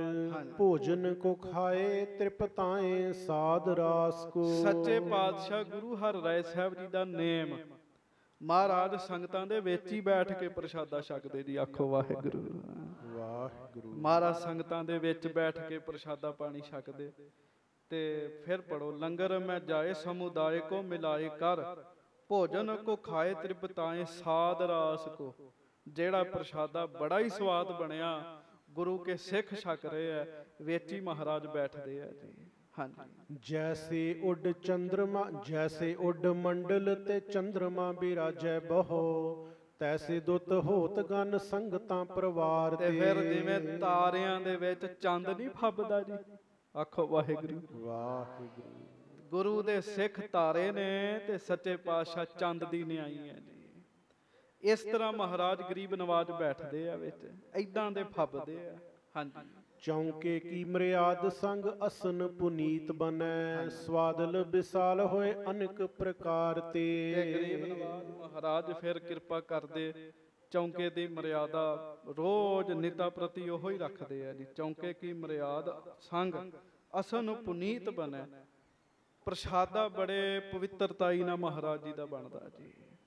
ਸੂਪਕਾਰ ਲਾਂਗਰੀ ਸਿੱਖ ਨੂੰ ਬੜੀ ਹਦਾਇਤ ਹੈ ਭਾਈ, ਪ੍ਰਸ਼ਾਦਾ ਬੜੇ ਪ੍ਰੇਮ ਨਾਲ ਬਣਾਉਣਾ, ਨਾਮ ਜਪਦਿਆਂ ਬਣਾਉਣਾ, ਸੁਚਮਤਾ ਨਾਲ ਬਣਾਉਣਾ, ਮਰਿਆਦਾ ਨਾਲ ਬਣਾਉਣਾ। ਤੇ ਸਵਾਦਲ ਵਿਸਾਲ ਹੋਏ ਅਨੇਕ ਪ੍ਰਕਾਰ ਤੇ ਇਹੋ ਜਿਹਾ ਪ੍ਰਸ਼ਾਦਾ ਫਿਰ ਸਵਾਦ ਵੀ ਬਹੁਤ ਹੁੰਦਾ ਜੀ। ਸੋ ਐਸਾ ਪ੍ਰਸ਼ਾਦਾ ਮਹਾਰਾਜ ਰੋਜ਼ ਛਕਦੇ ਜੀ। ਹਾਂਜੀ, ਦੋਹਰਾ ਬ੍ਰਹਮਚਰਜ ਕੀ ਜੁਗਤ ਮਹਿ ਰਹਿ ਵਿਸਾਲ ਕਿਰਪਾਲ। ਪ੍ਰਸ਼ਾਦਾ ਪਾਣੀ ਛਕ ਕੇ ਹੁਣ ਮਹਾਰਾਜ ਅੱਗੋਂ ਕੀ ਕਰਦੇ ਉਹ ਸੁਣੋ। ਹਾਂਜੀ, ਅਚ ਆਹਾਰ ਕਰ ਦੇਗ ਤੇ ਪ੍ਰਿਥਕ ਹੋਏ ਤਿਸ ਕਾਲ। ਹਜੂਰ ਮਹਾਰਾਜ ਬ੍ਰਹਮਚਰਜ ਦੀ ਜੁਗਤ ਵਿੱਚ ਰਹਿੰਦੇ ਆ ਜੀ। ਹਾਂਜੀ, ਗ੍ਰਸਤੀਆਂ ਵਾਂਗੂ ਨਹੀਂ ਰਹਿੰਦੇ, ਜਿਵੇਂ ਬ੍ਰਹਮਚਾਰੀ ਰਹਿੰਦੇ ਉਵੇਂ ਮਹਾਰਾਜ ਰਹਿੰਦੇ ਆ। ਤੇ ਫਿਰ ਅਚ ਆਹਾਰ ਕਰ ਦੇਗ ਤੇ ਪ੍ਰਿਥਕ ਹੋਏ ਤਿਸ ਕਾਲ। ਫਿਰ ਗੁਰੂ ਹਰਿਰਾਏ ਸਾਹਿਬ ਵੱਖ ਹੋ ਜਾਂਦੇ ਜੀ। ਹਾਂਜੀ, ਸਵਈਆ ਪਾਉਡਰ ਹੈ ਸ਼ੁਭ ਸੇਜ ਪੈ ਫੇਰ ਕਰੈ ਸੁਖ ਸੈਨ ਗੁਰੂ ਹਰ ਰਾਏ। ਫਿਰ ਮਹਾਰਾਜ ਕੁਝ ਸਮਾਂ ਆਰਾਮ ਕਰਦੇ ਆ, ਕੁਝ ਸਮਾਂ ਆਰਾਮ ਕਰਦੇ ਸੱਚੇ ਪਾਤਸ਼ਾਹ। ਹਾਂਜੀ, ਫੇਰ ਢਰੇ ਦਿਨ ਉਠਤ ਹੈ ਤਬ ਆਯੁਧ ਲੇਤ ਸਮੀਪ ਮੰਗਾਏ। ਫਿਰ ਮਹਾਰਾਜ ਗਰੀਬ ਨਵਾਜ ਦਿਨ ਢਲੇ ਉੱਠਦੇ ਆ। ਸਵੇਰੇ ਜਦੋਂ ਗੁਰੂ ਹਰਿਰਾਏ ਸਾਹਿਬ ਸੰਗਤ 'ਚ ਬੈਠਦੇ ਉਦੋਂ ਨਹੀਂ ਸ਼ਸਤਰ ਸਜਾਉਂਦੇ। ਜਦੋਂ ਸ਼ਾਮ ਨੂੰ ਆਉਣਾ ਨਾ, ਸ਼ਾਮਾਂ ਦਾ ਦੀਵਾਨ ਸਜਣਾ, ਫਿਰ ਮਹਾਰਾਜ ਨੇ ਕਹਿਣਾ ਸ਼ਸਤਰ ਲੈ ਕੇ ਆਓ ਭਾਈ। ਹਾਂਜੀ, ਕੰਚਨ ਮੂਠ ਦੀ ਪੈ ਸ਼ਮਸ਼ੇਰ ਗਰੇ ਪਹਿਰੈ ਸ਼ਮਸ਼ੇਰ ਸੁਹਾਏ। ਸੋਨੇ ਦੀ ਮੁੱਠ ਵਾਲੀ ਕਿਰਪਾਨ ਗੁਰੂ ਹਰਿਰਾਏ ਸਾਹਿਬ ਜੀ ਨੇ ਮੰਗਵਾਉਣੀ, ਗਾਤਰੇ ਪਾਉਣੀ, ਉਹ ਗਾਤਰਾ ਆਪਣੇ ਸਰੀਰ ਤੇ ਸਜਾਉਣਾ ਜੀ। ਹੀਰੇ ਸਮੂਹ ਜਰੇ ਮੁਕਤਾ ਭਰ ਤੀਰਨ ਸੰਗ ਨਿਖਗ ਲਗਾਵੇ। ਫਿਰ ਤੇ ਪੂਰਾ ਹੀ ਕੰਮ ਕਰਨਾ ਜੀ ਮਹਾਰਾਜ ਨੇ। ਹਾਂਜੀ, ਪੱਥਾ ਵੀ ਲਾਉਣਾ ਜੀ, ਉਹਦੇ ਵਿੱਚ ਤੀਰ ਵੀ ਪਾਉਣੇ ਸੱਚੇ ਪਾਤਸ਼ਾਹ ਨੇ। ਹਾਂਜੀ, ਹਾਥ ਸਰਾਸਨ ਧਾਰ ਕਠੋਰ ਤੇ ਫਿਰ ਹੱਥ ਵਿੱਚ ਧਨੁਸ਼ ਵੀ ਫੜਨਾ ਮਹਾਰਾਜ ਨੇ। ਕਸੇ ਕਟ ਕੋ ਕੁਰ ਪੌਰ ਮੈਂ ਆਵੇਂ। ਤੇ ਧੰਨ ਮਹਾਰਾਜ ਸੱਚੇ ਪਾਤਸ਼ਾਹ ਗੁਰੂ ਹਰਿਰਾਏ ਸਾਹਿਬ ਫਿਰ ਕਮਰ ਕੱਸਾ ਵੀ ਕਰਦੇ ਜੀ। ਸਵੇਰੇ ਬਿਲਕੁਲ ਸੰਤ ਰੂਪ ਬਣ ਕੇ ਜਾਣਾ ਤੇ ਸ਼ਾਮ ਨੂੰ ਸਿਪਾਹੀ ਬਣ ਕੇ ਜਾਣਾ ਮਹਾਰਾਜ ਨੇ ਜੀ। ਹਾਂਜੀ, ਚੰਚਲ ਅੰਗ ਤਰੰਗ ਅਰੂਢਤ ਜਾਤ ਸ਼ਿਕਾਰ ਬਿਲਾਸ ਕੁਦਾਵੇਂ। ਹਜੂਰ ਮਹਾਰਾਜ ਨੇ ਫਿਰ ਸਿੰਘਾਂ ਵਾਹਿਗੁਰੂ ਸਿੱਖਾਂ ਨੂੰ ਕਹਿਣਾ ਘੋੜਾ ਤਿਆਰ ਕਰੋ। ਹਰ ਰੋਜ਼ ਸ਼ਾਮ ਨੂੰ ਦੁਪਹਿਰ ਵਾਹਿਗੁਰੂ ਸ਼ਾਮ ਤੋਂ ਪਹਿਲਾਂ ਦੁਪਹਿਰ ਦੇ ਢਲਣ ਤੇ ਜਿਹਨੂੰ ਆਪਾਂ 4-5 ਵਜੇ ਦਾ ਟਾਈਮ ਕਹਿੰਦੇ ਆ। ਨਾ ਦੁਪਹਿਰ ਹੁੰਦੀ ਨਾ ਸ਼ਾਮ ਹੁੰਦੀ ਜੀ। ਉਦੋਂ ਮਹਾਰਾਜ ਨੇ ਫਿਰ ਸ਼ਿਕਾਰ ਤੇ ਜਾਣਾ ਜੀ। ਹਾਂਜੀ। ਕਾਨਨ ਕੇ ਪਸ ਬ੍ਰਿੰਦ ਬੇਹੰਗਮ, ਆਇਸ ਦੀਨ ਨਹੀਂ ਤਿਨ ਘਾਵੈ। ਹਜੂਰ ਮਹਾਰਾਜ ਫਿਰ ਸੱਚੇ ਪਾਤਸ਼ਾਹ ਕੀ ਕਹਿੰਦੇ? ਮਹਾਰਾਜ ਕਹਿੰਦੇ ਭਾਈ ਨਾਲ ਸਿੱਖ ਲੈਣੇ, ਕਹਿਣਾ ਸ਼ਿਕਾਰ ਕਰੋ ਪਰ ਮਾਰਨਾ ਨਹੀਂ ਕਿਸੇ ਨੂੰ। ਜਾਨਵਰ ਨੂੰ ਜਿਉਂਦਾ ਚੁੱਕੋ, ਪੰਛੀ ਨੂੰ ਜਿਉਂਦੇ ਨੂੰ ਫੜੋ, ਮਾਰਨਾ ਨਹੀਂ ਹੈ। ਮਹਾਰਾਜ ਨੇ ਰੱਖ ਬਣਾਈ ਗੁਰੂ ਹਰਿਰਾਏ ਸਾਹਿਬ ਨੇ ਇੱਕ ਜੀ। ਰੱਖ ਵੈਸੇ ਜੰਗਲ ਨੂੰ ਹੀ ਕਹਿੰਦੇ, ਇੱਕ ਵੱਖਰੀ ਰੱਖ ਬਣਾਈ ਸੀ, ਉੱਥੇ ਲਿਆ ਕੇ ਰੱਖਦੇ ਸੀ ਸਾਰੇ। ਹਾਂਜੀ। ਦੇ ਕਰ ਖੇਦ ਗਾਹੈ ਗਨ ਜੀਵਤ, ਲਿਆਵਤ ਪਾਲ ਕੋ ਕਰ ਲਾਵੈ। ਫਿਰ ਪੜਿਓ। ਦੇ ਕਰ ਖੇਦ ਗਾਹੈ ਗਨ ਜੀਵਤ, ਲਿਆਵਤ ਪਾਲਨ ਕੋ ਕਰ ਲਾਵੈ। ਆਪਣੇ ਸਰੀਰ ਨੂੰ ਵੀ ਖੇਦ ਦਿੰਦੇ ਮਹਾਰਾਜ, ਨਾਲ ਪਿੱਛੇ ਦੌੜਦੇ ਵੀ, ਸਿੱਖਾਂ ਨੂੰ ਵੀ ਦੜਾਉਂਦੇ ਜੀ। ਹਾਂਜੀ। ਤੇ ਨਾਲ ਮਹਾਰਾਜ ਸੱਚੇ ਪਾਤਸ਼ਾਹ ਉਹ ਜਾਨਵਰਾਂ ਨੂੰ ਲਿਆ ਕੇ ਤੇ ਪਾਲਦੇ। ਉਹਦਾ ਕਾਰਨ ਹੈ, ਹੁਣ ਮਹਾਰਾਜ ਨੂੰ ਜਾਣ ਦੀ ਕੀ ਲੋੜ ਹੈ? ਇਹਦਾ ਕਾਰਨ ਇਹ ਹੈ ਵੀ ਫੌਜਾਂ ਰੱਖੀਆਂ 2200 ਘੋੜਸਵਾਰ, ਤੇ ਜੇ ਉਹ ਸ਼ਿਕਾਰ ਤੇ ਨਾ ਜਾਣਗੇ ਉਹਨਾਂ ਨੂੰ ਤੇ ਵਿਦਿਆ ਹੀ ਸਾਰੀ ਭੁੱਲ ਜੇਗੀ। ਆਖੋ ਵਾਹਿਗੁਰੂ ਵਾਹਿਗੁਰੂ। ਮੈਂ ਇੱਕ ਗਾਇਕਾ ਦੀ ਇੰਟਰਵਿਊ ਸੁਣ ਰਿਹਾ ਸਾਂ, ਉਹ ਬਜ਼ੁਰਗ ਹੋ ਗਈ, ਸਰੀਰ ਤਿਆਗ ਗਈ। ਉਹ ਕਹਿਣ ਲੱਗੀ ਜੇ ਮੈਂ ਰੋਜ਼ ਰਿਆਜ਼ ਨਾ ਕਰਾਂ, ਮੇਰੇ ਉਸਤਾਦ ਨੇ ਕਿਹਾ ਸੀ ਇੱਕ ਦਿਨ ਤੂੰ ਰਿਆਜ਼ ਨਾ ਕੀਤਾ ਤੇ 6 ਮਹੀਨੇ ਪਿੱਛੇ ਚਲੇ ਜਾਏਗੀ। ਏਦਾਂ ਹੀ ਰੋਜ਼ ਦਾ ਨਿਤਨੇਮ ਹੈ। ਮਹਾਰਾਜ ਨੂੰ ਪਤਾ ਹੈ ਵੀ ਇਹ ਛਕਦੇ ਚੰਗਾ, ਤੇ ਜੇ ਕੁੱਦਣਗੇ ਨਾ, ਦੌੜਨਗੇ ਨਾ, ਮਿਹਨਤ ਨਾ ਕਰਨਗੇ ਤੇ ਵਿਦਿਆ ਭੁੱਲ ਜੇਗੀ। ਇਸ ਕਰਕੇ ਫਿਰ ਗੁਰੂ ਹਰਿਰਾਏ ਸਾਹਿਬ ਜੀ ਦੁਪਹਿਰ ਤੋਂ ਬਾਅਦ ਗੁਰਸਿੱਖਾਂ ਨੂੰ ਸ਼ਿਕਾਰ ਤੇ ਵੀ ਲੈ ਕੇ ਜਾਂਦੇ ਆ। ਹਾਂਜੀ। ਸੰਗ ਚੜ੍ਹੈ ਭਟ ਆਯੁਧ ਕੋ ਧਾਰ। ਸਾਰੀਆਂ ਫੌਜਾਂ ਨੂੰ ਮਹਾਰਾਜ ਕਹਿੰਦੇ ਆ ਵੀ ਸ਼ਸਤਰਧਾਰੀ ਹੋ ਕੇ ਸਾਡੇ ਨਾਲ ਚੱਲੋ। ਹਾਂਜੀ। ਬ੍ਰਿੰਦ ਚਮੂ ਮਹਿ ਰਾਜਤ ਹੈ। ਤੇ ਫਿਰ ਆਪ ਮਹਾਰਾਜ ਫੌਜਾਂ ਦੇ ਵਿੱਚ ਨਾਲ ਨਾਲ ਬੜੇ ਫੱਬਦੇ ਆ। ਹਾਂਜੀ। ਬੋਲਤ ਅਗਰ ਨਕੀਬ ਚੱਲੈ ਵੱਡ। ਤੇ ਅੱਗੇ ਅੱਗੇ ਨਕੀਬ ਬੋਲਦਾ ਜਾਂਦਾ ਹੁੰਦਾ ਸੀਗਾ ਰੋਜ਼। ਹਾਂਜੀ। ਵੱਡ ਧੁੰਕਤ ਦੁੰਦਪ ਬਾਜਤ ਹੈ। ਤੇ ਸਾਧ ਸੰਗਤ ਜੀ ਨਾਲ ਨਾਲ ਨਗਾਰਾ ਵੱਜਦਾ, ਕਿਉਂ ਜਦੋਂ ਫੌਜ ਨੇ ਚੱਲਣਾ, ਦਲ ਨੇ ਚੱਲਣਾ, ਫਿਰ ਤੇ ਸਭ ਕੁਝ ਹੋਣਾ ਹੈ ਨਾ। ਇਹ ਫੌਜਾਂ ਰੱਖਣੀਆਂ ਸੌਖੀਆਂ ਨਹੀਂ ਹੈਗੀਆਂ। ਆਖੋ ਵਾਹਿਗੁਰੂ। ਆ ਭਾਈ ਸਾਹਿਬ ਬੈਠੇ, ਪੁੱਛ ਲਓ, ਨਾਲ ਦੇ ਸਾਥੀ ਰੱਖਣੇ ਕਿਹੜੇ ਸੌਖੇ ਹੁੰਦੇ ਆ ਜੀ।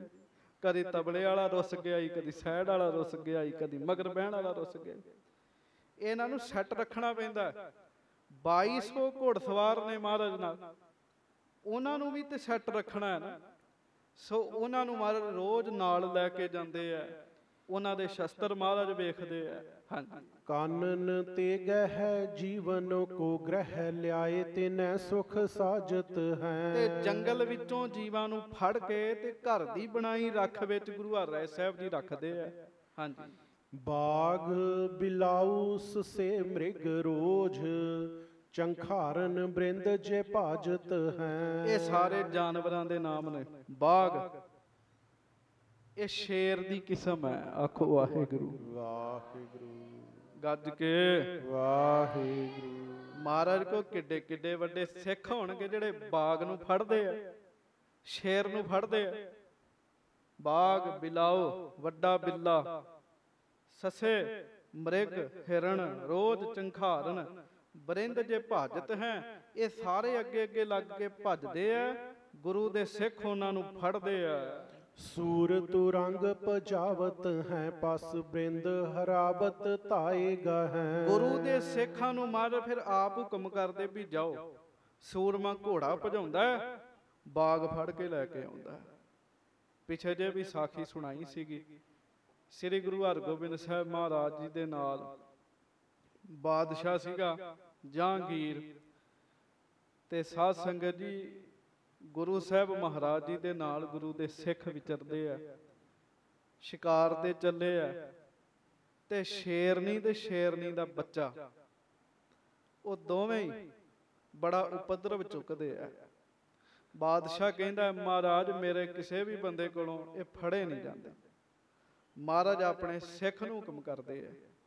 ਤੇ ਗੁਰੂ ਦੇ ਸਿੱਖਾਂ ਨੇ ਫਿਰ ਸ਼ਿਕਾਰ ਕਿਵੇਂ ਕੀਤਾ? ਜਿਵੇਂ ਬਿੱਲੀ ਦਾ ਬੱਚਾ ਫੜ ਕੇ ਕੁੱਟੀਦਾ ਹੈ ਨਾ, ਉਵੇਂ ਚਾਦਰ ਵਿੱਚ ਪਾ ਕੇ ਤੇ ਸ਼ੇਰਨੀ ਦਾ ਬੱਚਾ ਕੁੱਟਿਆ ਸੀਗਾ ਜੀ। ਤੇ ਸ਼ੇਰਨੀ ਨੂੰ ਕਿਵੇਂ ਮਾਰਿਆ ਉਹ ਲੰਮਾ ਪ੍ਰਸੰਗ ਹੈ। ਇਸ ਤਰ੍ਹਾਂ ਦੇ ਕੰਮ ਗੁਰੂ ਦੇ ਸਿੱਖ ਕਰਦੇ ਹੁੰਦੇ ਸੀਗੇ। ਤੇ ਮਹਾਰਾਜ ਤੇ ਫਿਰ ਵੱਡੇ ਵੱਡੇ ਸ਼ੇਰਾਂ ਨੂੰ ਝਟਕਾਉਣ ਲੱਗਿਆਂ ਸਮਾਂ ਹੀ ਨਹੀਂ ਨਾ ਲਾਉਂਦੇ ਹੁੰਦੇ। ਜਿਵੇਂ ਕੱਲ ਪਰਸੋਂ ਦਿੱਲੀ ਬਿਲਡਿੰਗ ਸੁੱਟੀ ਹੈ, ਥੋੜੇ ਜਿਹੇ ਸਕਿੰਟਾਂ ਦੇ ਵਿੱਚ ਹੀ ਇੰਨੀ ਵੱਡੀ ਬਿਲਡਿੰਗ ਸੁੱਟਤੀ। ਤੇ ਇੰਨੇ ਵੱਡੇ ਸ਼ੇਰ ਖੇਰ ਨਹੀਂ ਲਾਉਂਦੇ ਸੀਗੇ ਮਹਾਰਾਜ। ਸੋ ਗੁਰੂ ਹਰਿਰਾਏ ਸਾਹਿਬ ਪੂਰੇ ਹੈ, ਨਿਰੇ ਸੰਤ ਨਹੀਂ ਹੈ, ਸਿਪਾਹੀ ਵੀ ਪੂਰੇ ਹੈ। ਤੇ ਨਾਲ ਜਿਹੜੇ 2200 ਰੱਖੇ ਆ, ਉਹਨਾਂ ਦੀ ਪ੍ਰੈਕਟਿਸ ਵੀ ਰੋਜ਼ ਕਰਾਉਂਦੇ ਆ। ਆਨਤ ਹੈ ਗ੍ਰਹਿ ਮੈਂ ਪ੍ਰਿਤ ਪਾਲਕ, ਖਾਨ ਕੋ ਦੇਤ ਜਿਤੋ ਜੇ ਚਹੈ। ਫਿਰ ਮਹਾਰਾਜ 2200 ਘੋੜ ਸਵਾਰਾਂ ਦੇ ਆ, ਤੇ ਉਹਨਾਂ ਜਾਨਵਰਾਂ ਦੇ ਵੀ ਤੇ ਮਹਾਰਾਜ ਹੈਗੇ ਹੀ ਆ ਨਾ, ਜਿਨ੍ਹਾਂ ਨੂੰ ਫੜ ਕੇ ਲੈ ਕੇ ਆਂਦਾ। ਆਨਤ ਹੈ ਗ੍ਰਹਿ ਮੈਂ ਪ੍ਰਤਪਾਲਤ, ਉਹਨਾਂ ਨੂੰ ਲੈ ਕੇ ਆਉਂਦੇ ਆ ਤੇ ਘਰ ਦੀ ਬਣਾਈ ਰੱਖ ਵਿੱਚ ਫਿਰ ਆਪ ਪਾਲਦੇ ਵੀ ਆ। ਖਾਨ ਕੋ ਦੇਤ ਜਿਤੋ ਜੇ ਚਾਹੈ, ਜਿਹੜਾ ਜਾਨਵਰ ਜਿਹੋ ਜੀ ਖੁਰਾਕ ਮੰਗਦਾ ਉਹਨੂੰ ਉਹੋ ਜੀ ਖੁਰਾਕ ਮਹਾਰਾਜ ਪਹੁੰਚਾਉਂਦੇ ਸੀਗੇ ਜੀ। ਹਾਂਜੀ। ਇਕੱਠੇ ਹੋਏ ਹਜ਼ਾਰਨ ਲੱਖਨ, ਭੀਰ ਮਹਾ ਜਿਸ ਥਾਨ ਰਹੈ। ਹਾਂਜੀ। ਆਪ ਗਹੈ ਕਿਤਨੁ ਤੇ ਤਲ ਬਲਵਾਨ, ਕਿ ਕਾਨ ਪਾਲਾਏ ਲਹੈ। ਸੱਚੇ ਪਾਤਸ਼ਾਹ ਨੇ ਵੇਖਿਆ ਵੀ ਇਹ ਤੇ ਫਿਰ ਵਾਹਵਾ ਹੀ ਜਾਨਵਰ ਇਕੱਠੇ ਹੋ ਗਏ ਆ, ਕਾਫੀ ਜਾਨਵਰ ਇਕੱਠੇ ਹੋ ਗਏ ਆ। ਫਿਰ ਮਹਾਰਾਜ ਨੇ ਆਪ ਉਹ ਜਾਨਵਰ ਨਾਲ ਲੈ ਜਾ ਕੇ ਮੁੜ ਜੰਗਲ 'ਚ ਛੱਡੇ ਜੀ।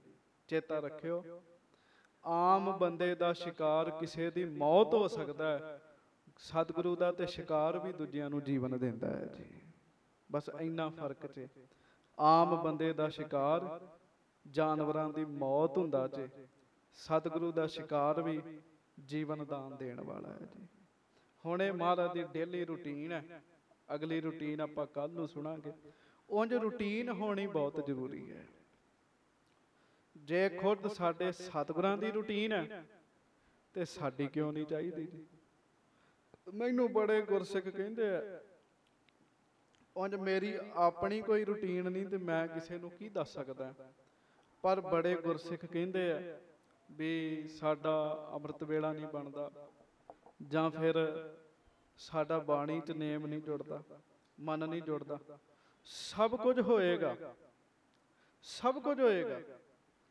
ਇੱਕ ਰੂਟੀਨ ਬਣ ਜਾਵੇ, ਰੂਟੀਨ ਬਣ ਜਾਵੇ। ਇੰਨੇ ਵਜੇ ਲੰਮੇ ਪੈਣਾ ਮਤਲਬ ਪੈਣਾ ਹੈ, ਤੇ ਇੰਨੇ ਵਜੇ ਉੱਠਣਾ ਮਤਲਬ ਉੱਠਣਾ। ਹਰ ਰੋਜ਼ ਇੱਕ ਟਾਈਮ ਤੇ ਭੋਜਨ ਛਕਣਾ ਸ਼ੁਰੂ ਕਰ ਦਿਓ, ਓਨੇ ਟਾਈਮ ਤੇ ਆਪੇ ਹੀ ਭੁੱਖ ਲੱਗ ਜਾਂਦੀ ਹੈ। ਜੀਵਨ ਲੈਬੱਧਤਾ ਨਹੀਂ ਹੁੰਦਾ। ਸੁਰਾਂ ਨੂੰ, ਦੇਵਤਿਆਂ ਨੂੰ ਸੁਰ ਕਹਿੰਦੇ ਆ, ਸੁਰ ਕਹਿੰਦੇ ਆ। ਰਾਖਸ਼ਾਂ ਨੂੰ ਅਸੁਰ ਕਹਿੰਦੇ ਆ। ਜਿਨ੍ਹਾਂ ਦਾ ਜੀਵਨ ਕਿਸੇ ਸੁਰ 'ਚ ਹੈ ਨਾ, ਕਿਸੇ ਲੈਅ 'ਚ ਹੈ, ਉਹ ਦੇਵਤਾ ਹੈ। ਤੇ ਜਿਹਦਾ ਜੀਵਨ ਕਿਸੇ ਸੁਰ 'ਚ ਹੀ ਨਹੀਂ ਹੈਗਾ, ਕਿਸੇ ਲੈਅ 'ਚ ਹੀ ਨਹੀਂ ਹੈਗਾ, ਉਹ ਦੈਂਤ ਹੈ। ਸਾਧ ਸੰਗਤ ਜੀ, ਮਹਾਰਾਜ ਵੇਖੋ ਕਿੱਡੇ ਸੁਰ 'ਚ ਜ਼ਿੰਦਗੀ ਹੈ, ਤੇ ਨਾਲ ਦੇ ਸਿੱਖਾਂ ਦਾ ਵੀ ਨੇਮ। ਸੋ ਮਹਾਰਾਜ ਕਿਰਪਾ ਕਰਨ। ਬੜੇ ਬੜੇ ਤੁਸੀਂ ਵੇਖੋ ਸਥਾਨਾਂ ਦੀ ਮਰਿਆਦਾ ਹੈ। ਹਰਿਮੰਦਰ ਸਾਹਿਬ ਮਰਿਆਦਾ 12 ਵਜੇ ਦੁਪਹਿਰੇ ਅਰਦਾਸ ਹੋਣੀ ਮਤਲਬ ਹੋਣੀ ਹੈ, 3 ਵਜੇ ਅਰਦਾਸ ਹੋਣੀ ਮਤਲਬ ਹੋਣੀ ਹੈ। ਸੂਰਜ ਦੇ ਹਿਸਾਬ ਨਾਲ ਰਹਿ ਰਸ ਦਾ ਸਮਾਂ ਨਿਯਤ ਹੈ। ਉਹਦੇ ਤੋਂ ਬਾਅਦ ਆਰਤੀ ਦੀ ਚੌਂਕੀ ਲੱਗਣੀ ਹੈ। ਚੌਂਕੀ ਬਾਬਾ ਬੁੱਢਾ ਸਾਹਿਬ ਵਾਲਿਆਂ ਨੇ ਆਉਣਾ ਮਤਲਬ ਆਉਣਾ ਹੈ। ਸਭ ਕੁਝ ਇੱਕ ਲੈ ਵਿੱਚ ਹੈ, ਇੱਕ ਮਰਿਆਦਾ ਦੇ ਵਿੱਚ ਹੈ। ਜਦੋਂ ਐਨ ਸਮਾਂ ਵੱਜ ਜੇ ਨਾ, ਫਿਰ ਗੱਲ ਬਣਦੀ ਹੈ।